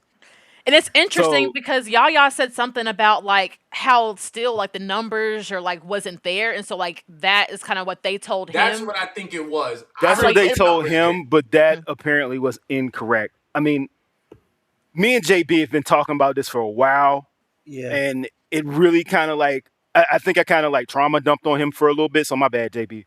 You're good. All of these things keep happening. They wasted Marshall's time, That's true. screwed up Blade. And he was You perfect. have casting. somebody on staff who just made a vampire movie. That's one of the best movies that came out last year, right? That's true. That's Mhm. true.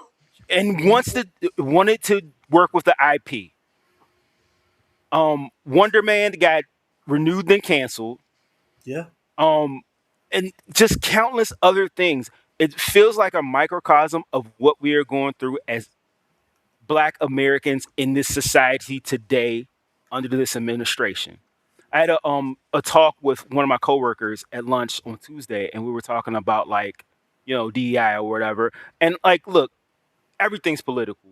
If you don't like it, I don't know where you're gonna go. It is what it is. We got to stop dancing around it. We got to actually look at it because it is what it is.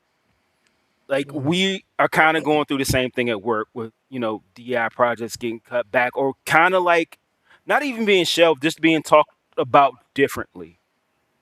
And unfortunately, I feel like at Disney they're doing the same thing. I can agree. It's the same thing. They're trying to get things through the government, and this government hates black people. Like, just being real about it. There's we can't dance around. We can't dance around it. Can't put your head in the sand because it is what it If you're not is. straight white Christian, you're in the crosshairs for something. Exactly. And I think Unfortunately, that's bleeding into it. And I think Go ahead. Blade and Armor Wars, to your point, like that is exactly right. And they were also hit with the double whammy of the writer strike and the pandemic. Yeah. Yeah. Yes. Unfortunately, you guys, I do have to go, but I very much enjoyed it. Oh, All right. Thank you for coming. All right. Nancy. Yes, Thank you for so coming. fun Tell talking people with where they you. can find you real quick before you go on your way. Well, you guys can find me on all social medias at La Madrina _XOXO. You can actually find me right now after this on Sports for You Wrestling. And we go live every Wednesdays and Mondays for Monday Night Raw.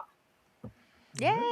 Yeah. And this All will right. definitely again will not be the last time I'm here on JB because I love getting to bring out my nerdy side. So And thank you for your time. Thank you for coming.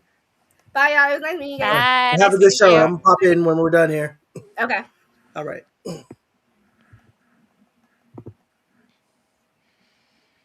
All right. And then there were 4. And then there were Number 4. A Fantastic Four. You did that. Pew, pew, pew, pew, pew. You know what? This is better than the movie. You know what? Not gonna take.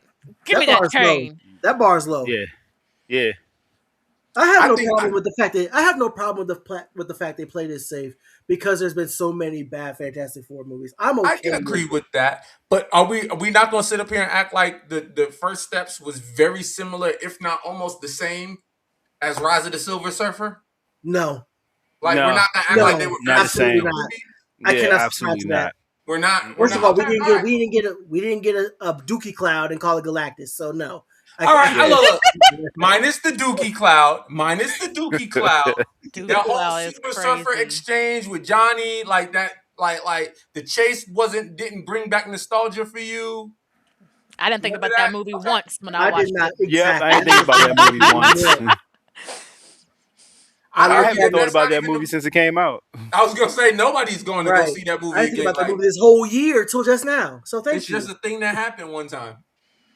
It's again fever dream, those types of things. Yeet. No yeet.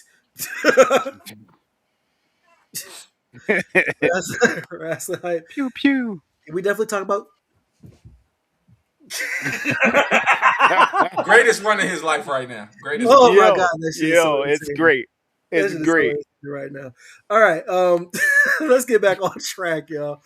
Elephant in the room. And also, not even these, but like it was not shelved exactly, but kind of like the women. Like when you look at the Doomsday lineup and the fact that all we have is Vanessa Kirby, old Mystique, Yelena, and Ghost. Where the women at? And I'm sure, like, I do think that the Marvels are going to come back. Like, they're just not announced, but like, yeah, the women are not represented very well either. I think we're in gonna this- get Jean. I think we're gonna get Jean Oh. and Hadley. Jean and Yeah, Storm. we'll probably And get Doomsday? Shooty. Yeah. Yeah, I think Yeah. so. Yeah. I think I think you're gonna I think I read something recently about there being reshoots and with reshoots with different characters from different scenes, and I heard that Hallie's supposed to be. I hope that Mom. Fame and Halle do come back. Just But I looking all think that's a fair deeper goodbyes. I think that's a deeper question because I actually feel like, and like I said, we've gotten to arguments back and forth about it. Is these women-led movies generally don't do as well. Are they still a gamble in 2026 to overhype? I remember in Avengers when they had the girls can do it too kind of scene, and So it yeah, was the like, bad hey, chicks we meet got up at the club, at the bar Yeah. scene. Look, I Yeah. remember, but like I He's said, got help. I remember some people were like really hype about it. I remember because I went to go see dope. Endgame. I It went was to a go dope see scene. Endgame twice. Yeah, it There was a was dope some scene. people that booed it. I remember sitting in the movie theater. I think it was the second time I They saw hate it, women. and they Yeah. were booing Yeah. that scene. Yeah, because they can't handle it. The only They can't issue with handle it. that scene is that Nat wasn't there, and she totally deserved to be there. Mm-hmm. Yeah. But it's also interesting that Yeah. people are like, "Oh, this is the lineup for Doom." Y'all hate Captain Marvel. Y'all, so like, wait, a lot of our big baddies are the women. Separate. I've always corrected people on that. I don't think people hate Captain Marvel. I think people hate Brie Larson. Brie Larson, for sure. Definitely, Yeah. And I don't understand the hate. If they because she called him recast out. Captain, and that's what I was gonna Yeah. say. If you recast Captain Marvel, I think that character goes further, in my opinion. Then I think that is one of those castings that they all will always look at her funny because of Brie Larson, not necessarily. It's just like the what is it? The Disney one with Snow White. The actress that played Snow White had done so much talking that it bombed out the movie. Yeah. So you made right for that. Yeah, I mean, how dare she speak out against genocide? Yeah, for real. Hard. You know. I mean, you can't get in front of those Disney bucks. See, my problem with Captain Marvel is that the character herself is really undergone a lot of change over the last 15 years, and she's pretty undefined. And a lot of her changes in recent times are pretty unfavorable. She's kind of bitchy. She's annoying. She's not a likable character. I mean, like the comic, not necessarily Brie Larson or her depiction of it. Yeah. It's just the fact that because there's not a lot to go on there that's not negative, what is there positive for Brie Larson to bring to the table without there being some sort of collaborative effort to make something happen? Like as a comic book reader, as a comic book fan, I cannot say much about this version of Captain Marvel. Since she became Captain Marvel. No. The whole dance scene, the dance singing thing in the Marvels, that's when I was like, I had to tap out on that part. Like that I was love a good song. I like that scene. look, that's fine. You want to put on a goofy movie? That was I'll sing with you all day. We can listen to each other's hearts. All that. We can see eye to eye. We can stand out. We can do all of that. I'm not co-sign whatever that was. It's a piece of cake. Oh man, Powerline, greatest singer. I need that album. I'll buy a Powerline album before I buy whatchamacallit. Who's a Ray J album? We know. No. Yeah, I have you all as the you Ray should. J albums. Radiation. Take a shot every time somebody mentions Ray J. You'll be dead by the end of the episode. Yo, we're gonna turn JB versus into a drinking game. Oh man, It's gonna be JV versus the lawsuits. Right. People will be Yo, dead. drunk people listening to every Ray J. time you mention Ray J, just a mention internally, just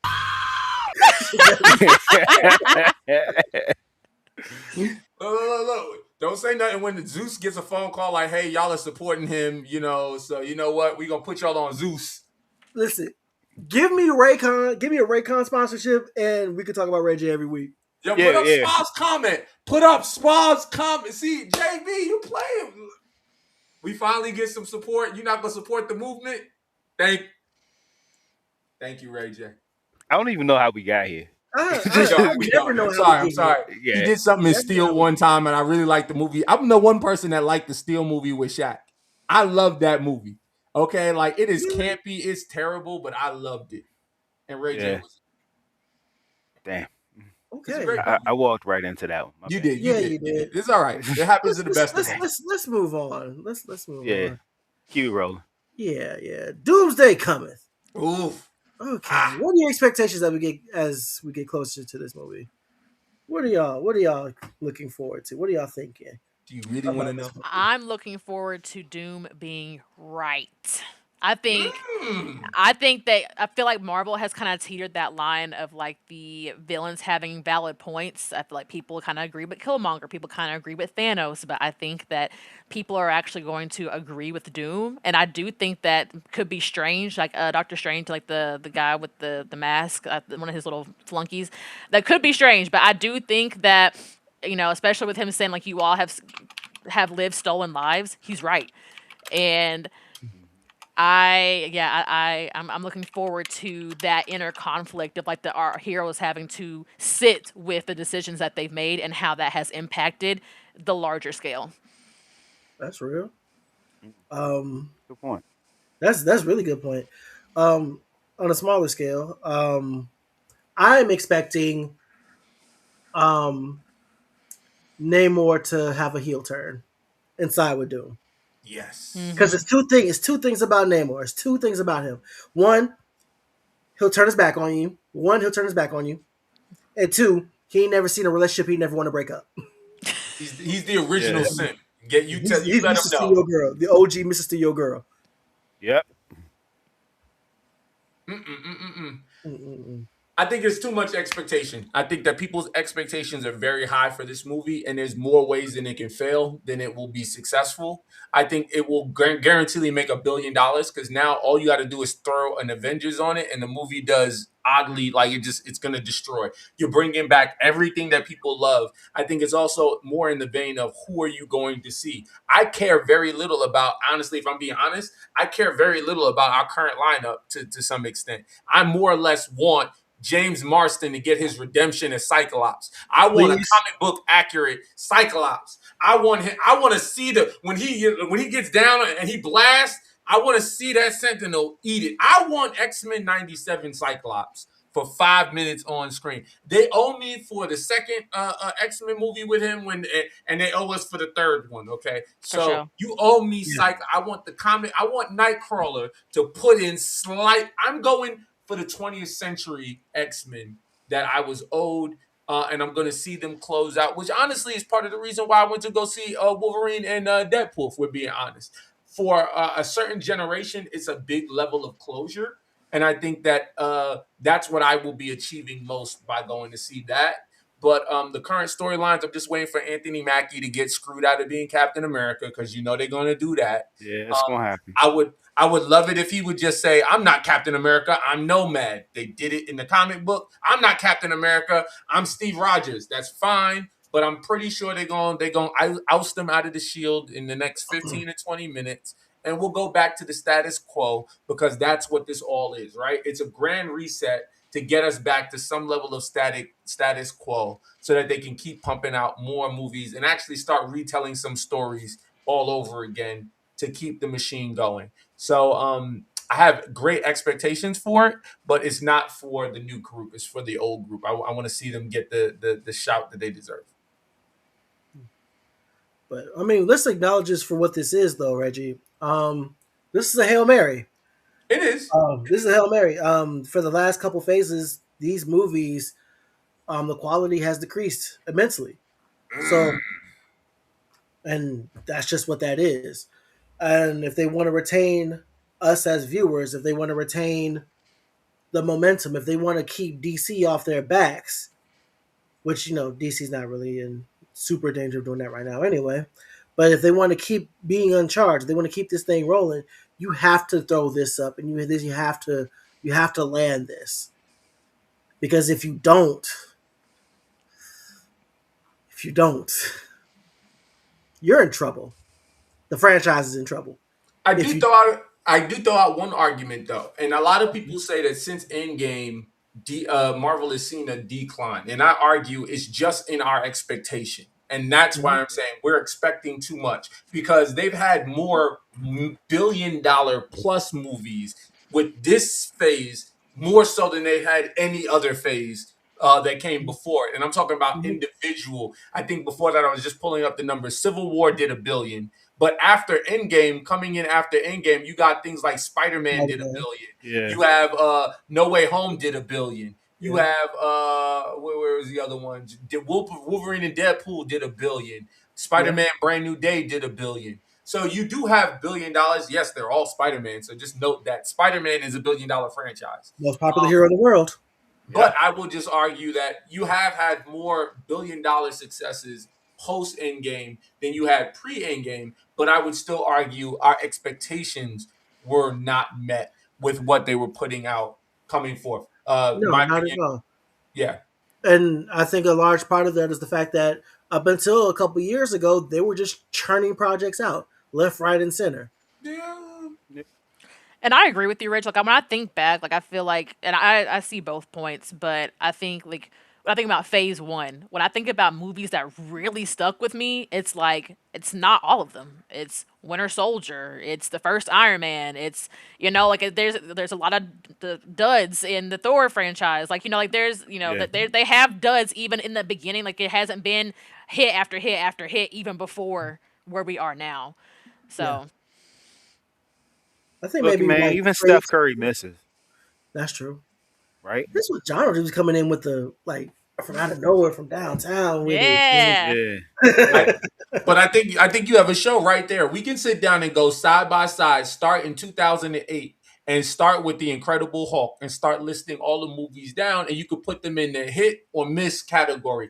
I actually think they'll have more misses than they do hits. Honestly, Yeah. on the Marvel I side. mean, for the Yeah, first no couple doubt. of phases or just in general? I think overall, if you chart 2008 to 2026, they have more misses than hits. Oh, I have no doubt about that.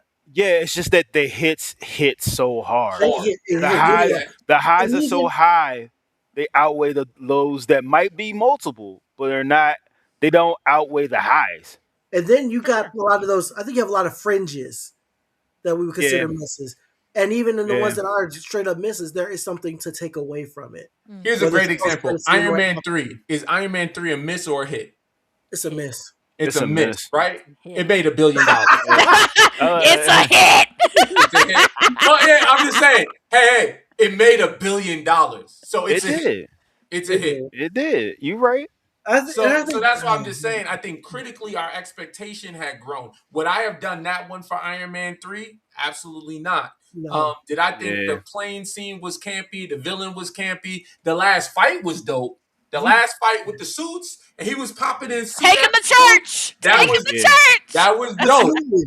But you don't listen. My gripe forever with that movie is you don't dick tease the Mandarin. You don't. Yeah, I almost walked out at that point, bro. Right. It was No, bad. like, I was like Ben Kingsley as the Mandarin. Okay, you're not Asian. We're whitewashing, but okay, we're gonna roll with okay. it. Ben Kingsley is a good actor. I can get down with this. And then like the turn happened, I was like, man, He wasn't even. It was the white man, Aldrich. That was the Mandarin. That was the real Yeah. And that's what I'm Mandarin. It saying. was so. Yeah, they could have subverted everybody's opinion and had like an Asian Ben Kingsley's character be an actual Asian gentleman, and then have have the Idris Kelly like still be the puppet master and say I'm the real Mandarin. The real Mandarin with the 10 rings is Wenwu. Right. I understand. It was not poorly either way, but I understand. think that what sticks to me is, and I'm a social worker, but what sticks to me is like the depiction of like PTSD and like the real life impact of what the Battle of New York did to him and like his relationship with Pepper That was and like very well done. Yeah. Yes. all That was that. very well done. I really appreciated in that movie. If they just changed the entire story, it would be a better movie. The context in which I'm saying the context in which they did it was good. It just needed to be a better movie. Like they could have told that story. What was the point of introducing Harley as a character if I was not going to see him again till Tony Stark's funeral? And then in the picking up of the mantle of Iron Man, we never see this kid again. What was the point? Like why did you do this? So we need more time to cook. yeah. Yeah. Doing things for the sake of doing things. And like I said, even in the movies that I think are misses, there was something to take away from there. There were some enjoyable things in there. And yeah, the character study of Tony Stark's PTSD, his relationship with Pepper, and even the final battle are enjoyable. But me personally, I did not That's really fair. look at Iron Man 3 like, ooh, this is really good. Matter of fact, I don't highly rate that trilogy overall. Iron Man? The Iron Man trilogy. Yeah. Oh no! As a trilogy, is garbage. Like, let's be honest, it's some of the weakest thing. But you have to be honest. It grossed like Iron Man 2. Everybody talks about how trash Iron Man 2 was for that time. I mean, it did. They didn't think it was gonna do $600 million. You know what I'm saying? Like Iron Man 2 is arguably. I argue at one point that was one of the worst movies in the entire MCU. You know what I'm saying? Thor Hulk said, "Don't worry about it. I want that." Hulk exists. Thor exists. Yeah. No, the one with I didn't Norton I didn't wasn't hate that bad. first Banner's Thor. was I bad. just think it's corny, and I don't mind corny. Which one? I just thought it was corny. Which one? The first Thor. It was boring. Yeah, it was boring. It was It took boring. place in a small town. It was like it was nothingness. Like, okay, Another. What do you mean? I couldn't even like I said is I think they were trying to go more for the ensemble cast than anything. And like I said, the only person that walked out good from that was Kat Dennings, right? Like she's made a Yeah. franchise. Her character was in Howard the Duck now. They did a lot with Kat Dennings as a side character, just being a nerdy student that was this was all too much for her. You know what I'm saying? So She's the nerd's wet dream. look, She Yeah. is. Yeah, Also, she is. also, you nerdy incels, I'll never forgive for what y'all did to her in the wrestling space. I will never Yes. forget that. Yes. Never. We have to talk about it another time. But yes, Yeah, y'all all definitely. deserve, a couple knuckles across your face. 10 lashings. And Captain America does have the greatest trilogy, and it is Mhm. primarily on the back Yes. of Captain America 2. And keep in mind, it's Captain America 2, Civil War, and the First Avenger, right? Like it's like Yeah. First Avenger Yeah. is probably the weakest one in that group, and Oh, no that doubt. says a lot. Yeah. You know what I'm No saying? doubt. Like No To doubt. me, it's I'm also giving that to corny. Guardians as the best trilogy. Me personally. Guardians You is know the what? best. That's that's solid. I can't even argue That- against that- yeah, no, that's a solid I'm argument. rolling with Cap, but it's like Cap is up there, but for me, it's they're Guardians. they're 1A, 1B. I'm Yeah. not mad at that at all. Nah, Yeah. I'm not mad at that at no, all. no, I'm Yeah. sorry. Because Nah, Guardians, They're you. like I 01 said, Kobe and Shaq. Guardians was a cosmic story, and I know in a lot of circles that was hard. That's a harder sell. But like I said, Captain America has 3 entirely different themed movies, if that makes sense, and they all work well. The second one is like an espionage storyline. I don't even know how to classify Civil War. What is that? A betrayal or revenge? Avengers 2.5. Literally. Well, yeah, I mean, Yeah, and it's that's Avengers what a lot of people, 2.5. whenever I get into arguments about a Civil War, they always say that Cap needed the entire Avengers basically to fill out Captain America 3. But I ask, how could they have surpassed Captain America 2? Like, Captain America 2 is peak cinema to me for MCU. Like, That's a there top aren't 5 very many MCU movies that movie. are better than that. For sure. It's a top 5 Yeah. MCU movie. But I think with Guardians, like nobody knew or cared about the Guardians, and they were I'll able give you that. to Yeah. they were able to take a group that nobody cared about and like look what they did with it. I'll And give you that. I'll give you That that. is the and they reason- stuck the landing. They stuck the landing Yeah, with the they last did movie. stick the But landing. that was James. Guard- To me, that's Guard- James. That speaks more to James Gunn than anything else. Like his Guardians- ability to capture those characters, he did well. That's true, but it's also Which he's not doing in DC, which is crazy. I'm loving lanterns. I'm loving lanterns. Lanterns is Lanterns great. is No, great. Lanterns is Love the Superman it. was not a bad movie. The only miss he had, Superman in my was opinion, amazing. I was love Supergirl. Supergirl was just, and again, is I just think it was more of a matter of timing. I'm very critical of why they do this. I will be honest. You would have probably caught me quoted to say that women are not buying superhero movies to the volume that they would want them to. No, and sometimes they do cater their movies to that. But I do think I am not 100% sure about that. well, I would. Yeah. I could say Yeah, we can I'm pull up not actual sure about that. we can pull up actual I mean, metrics. because when it comes to nerdy stuff and nerdy interests, I've found that women are more diverse and way deeper in than the men are. Yeah. We stay within our niche lanes. Okay. And to I- Diddy's I- point, James would let didn't you- do Supergirl, and I, as a Superman hater, he made me like Superman. I do not Yeah. at a DC. I do not like Superman, but I loved James Gunn's Superman movie.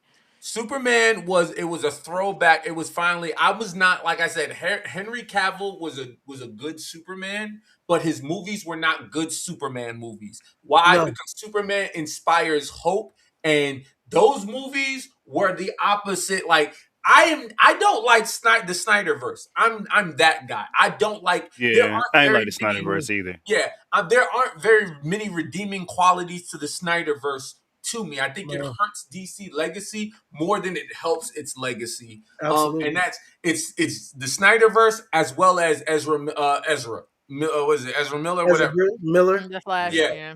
Tara, I almost said Bridger because that's where my mind goes when I think of Ezra. I only think of Ezra Bridger. But I would just say is as a whole to the MCU is they do better movies and they are accumulated a lot better and they tell a more cohesive story. But James Gunn was the heart of the Guardians franchise. Mhm. Without him, I honestly would not try it again because I think they would be vastly disappointed. I mean, I think what the Guardians from trilogy just proved is that if you write enough, you can make all these characters work. Right. And the fact that we've never had Nightwing on screen, Bro, Woo! criminal. Titans was good. Titans, Titans- yes. See, okay, I'm with you. Titans was good. Titans was Titans good. was, Titans didn't get the was love good it in deserved. garbage. What? Excuse me? Garbage. Excuse me? Negative. Garbage. Wrong. Garbage. What was garbage about those last couple episodes, Bald Superboy. I wasn't fucking with that. All right. Look. That's Even another Arrow, episode we even can talk Arrow about. had We its can talk about garbage Titans. season. You're right. The Flash had its garbage season. All right. Different conversations.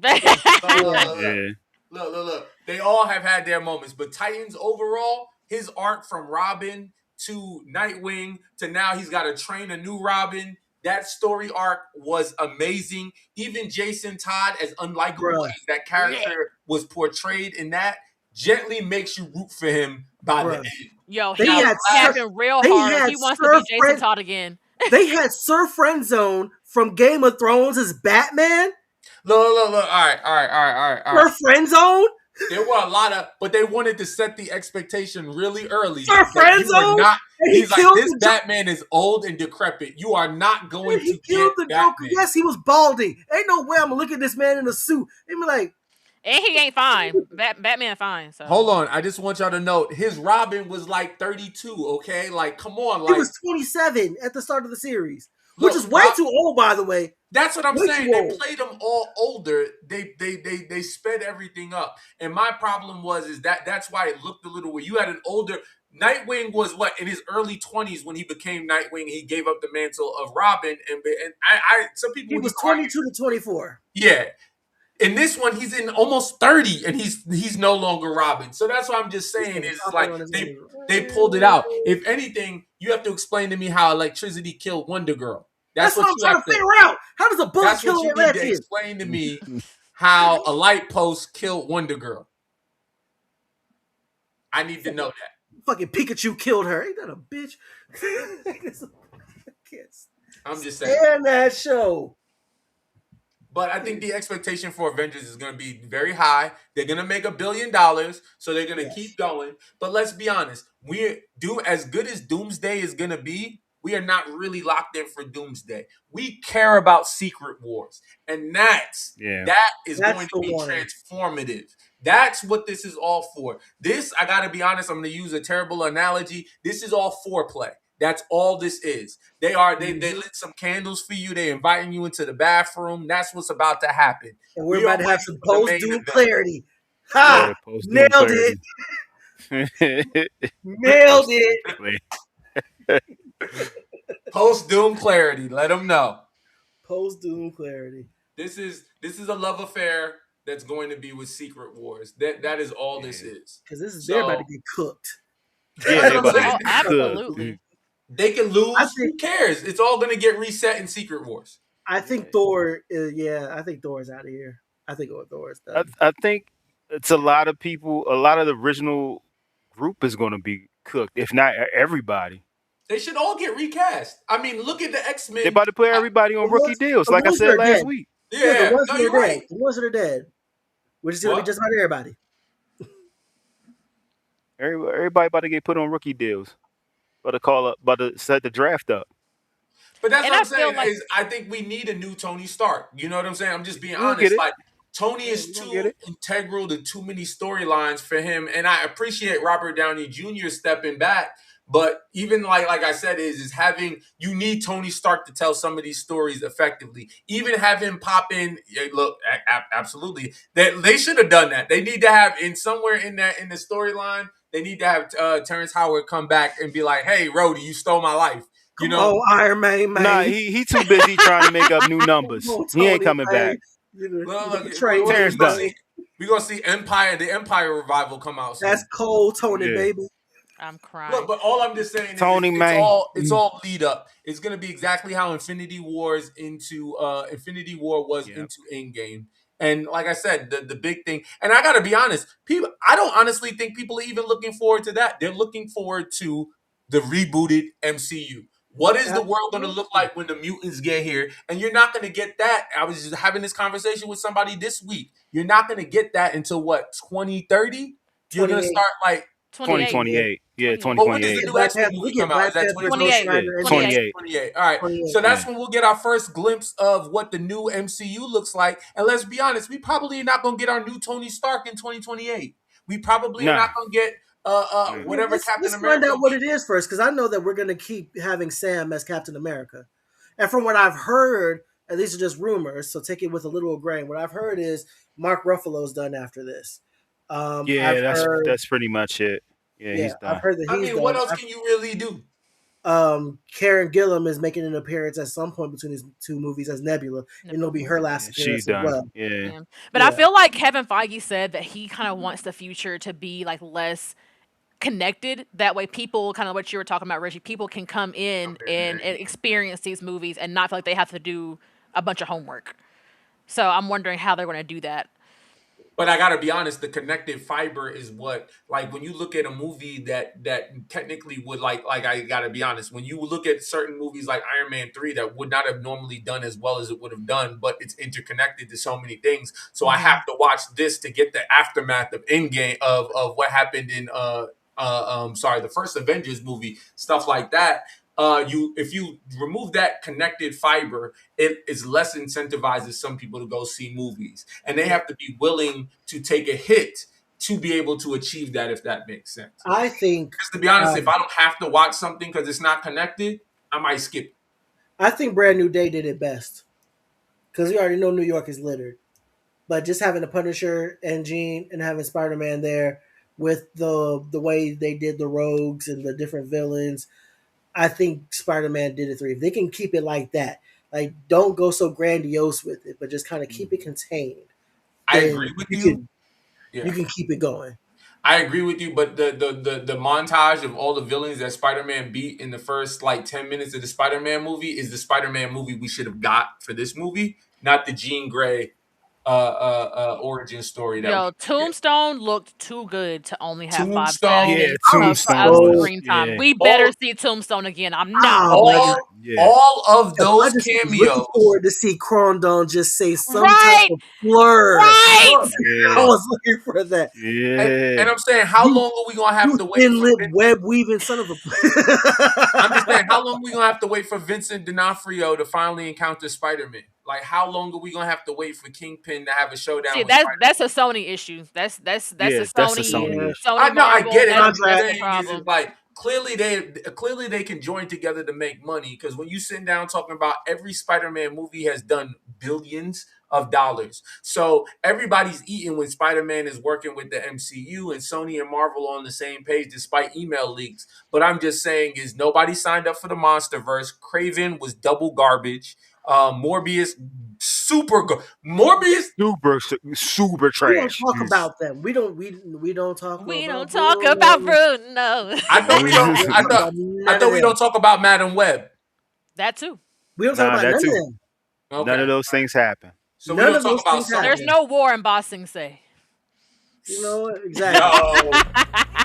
Fucking kill Yo, there's no war in Boston Say, yo. She right. Exactly. Right. They only put out bangers. Only bangers. Spider-Verse only. Spider-Verse, that's it. Nothing Only else bangers. exists. Only bangers. Nah, Tom Hardy. Look, that was Tom Hardy. That's all. Mind your business. I pre-read the comments. I apologize, because I was gonna say is even the Venom movies. Like, some people like the Venom movies. They're I haven't okay. met one. They're okay. But some people like them. I still haven't watched The Last Dance, but yeah. Yeah, I haven't watched them. And they made a mistake not having, honestly, Venom should have been R, but not having Carnage be a R-rated movie. That should have been straight body horror. He should have been ripping people to shreds. See, how you gonna have a Venom movie? How you gonna have any type of Venom anything without Peter Parker? Like, that's the whole thing. That's why I couldn't get jiggy with any of those movies. That's why I never cannot get jiggy to this shit. Bullshit. I cannot get jiggy to this shit. Try again, motherfucker. Look, he didn't even have the white spider on his chest. So as far as I'm concerned, that movie shouldn't have been called Venom. It should have been called Symbiote Man.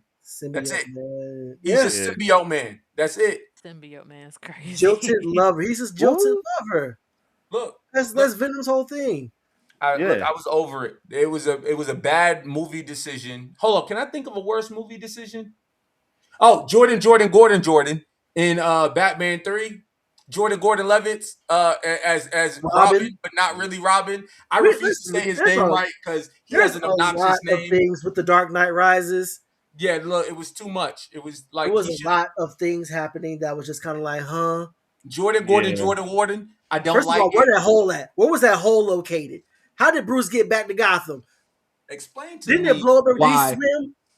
What happened? Did Commissioner Gordon send every cop in the city into the sewer? No, cop?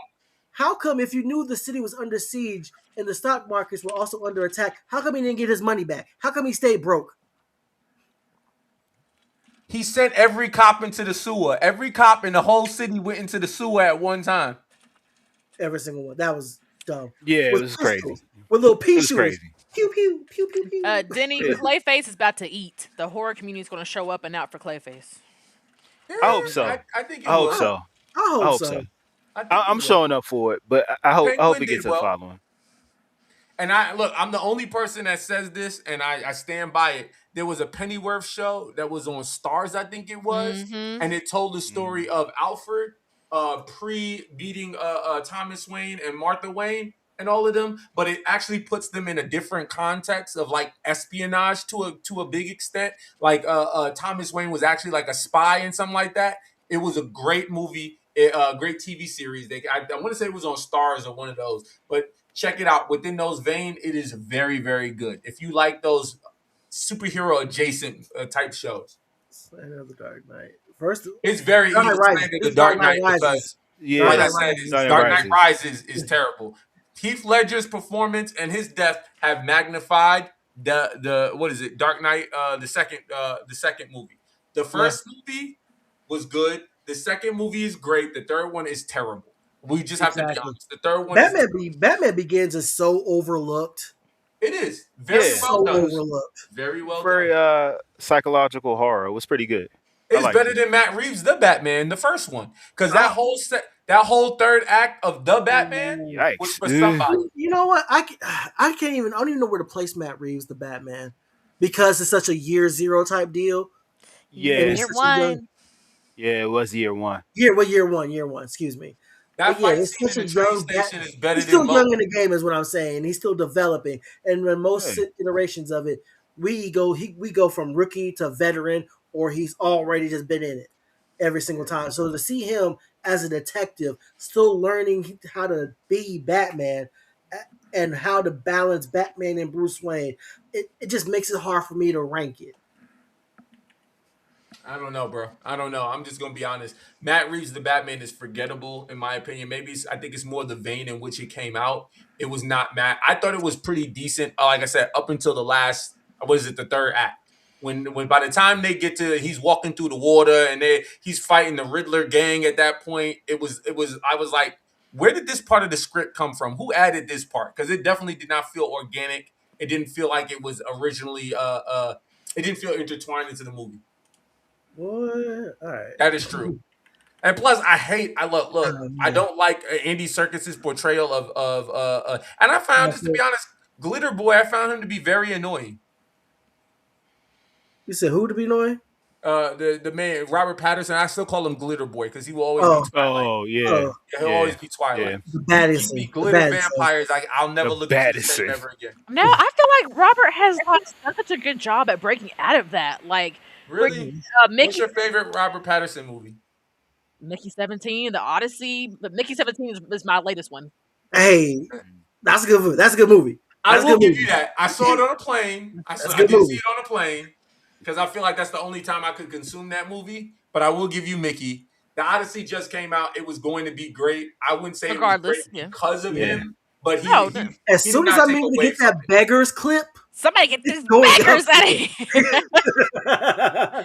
But not even carrying a project. I just feel like as an actor, I feel like he's done a decent job at like ascending from Edward Cullen. In my personal I will give you that to some extent. I think for me, maybe, and some people can call me a hater. It's okay. I just don't like his face. Like, I just be honest. Like, that's fair. He's got that.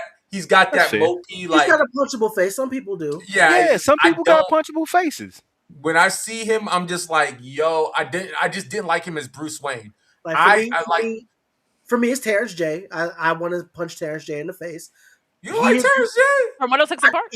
Yes. Okay. I don't know why.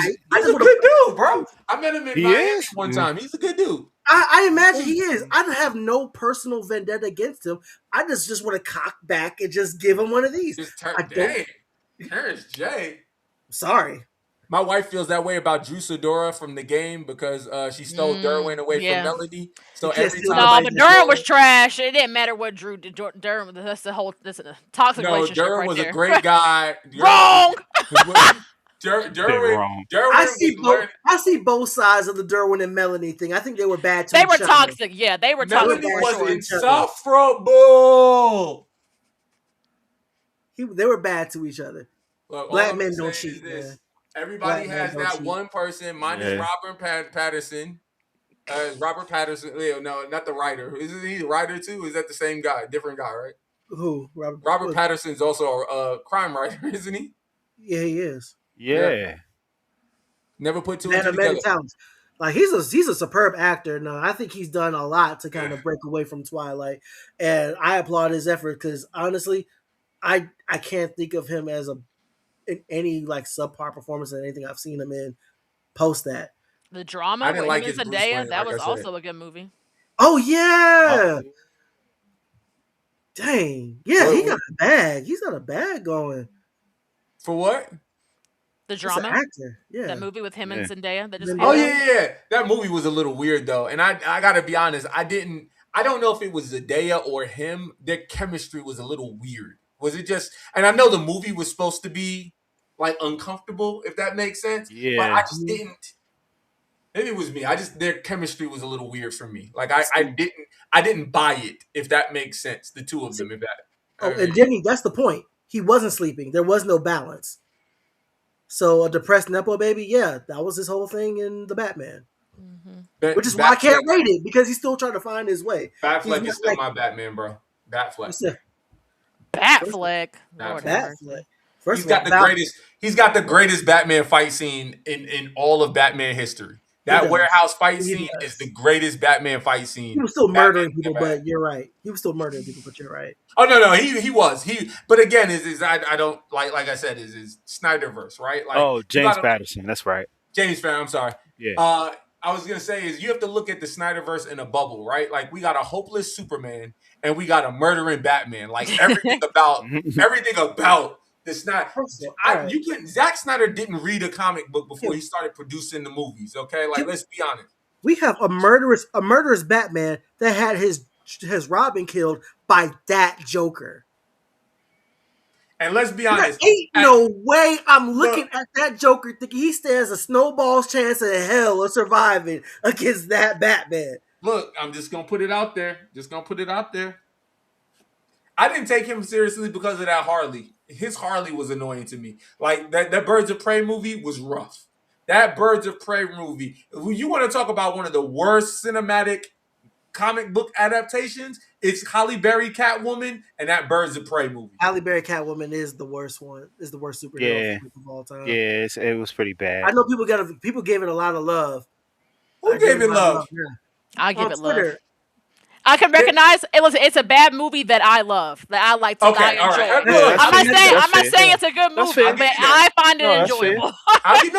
And like I said, I think we are all entitled to like bad movies. It's just we have to be able to acknowledge, yo, this is my bad. Like I like this movie. It's not for everybody, but this is my movie, right? Like I just so happen to think all my movies are great, but I also think, like, you know what I'm saying? Like Meteor Man cannot be touched. Like, to me, there's no greater superhero movie than Meteor Man. And that's just because the Golden Lords are the greatest crime.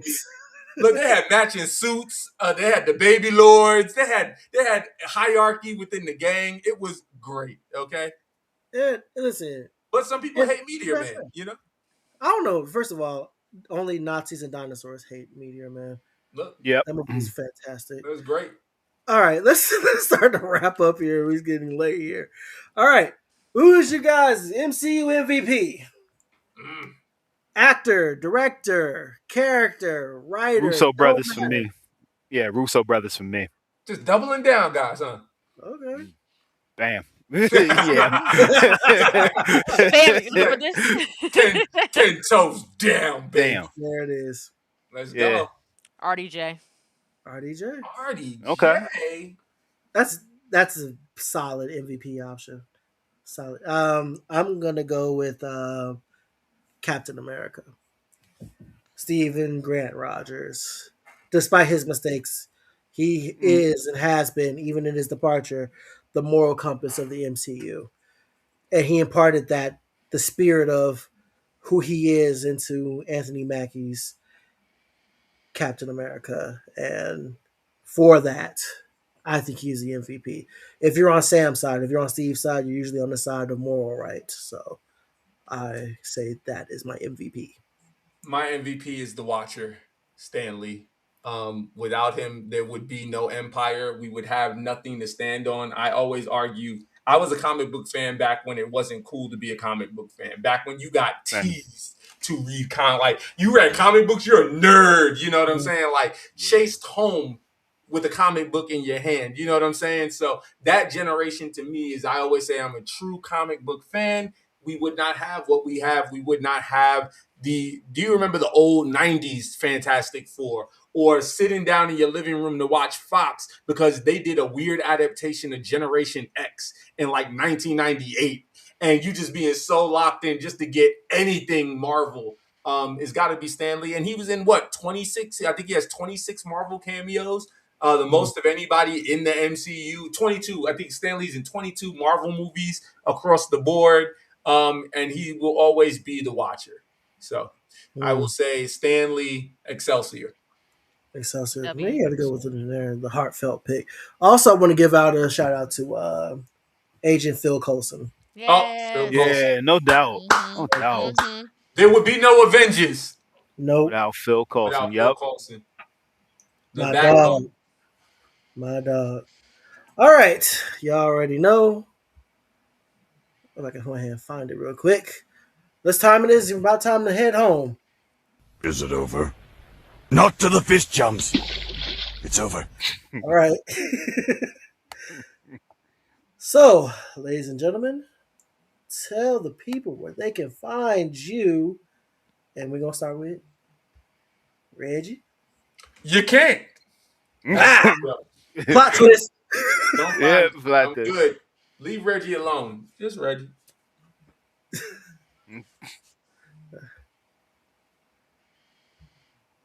There So you are.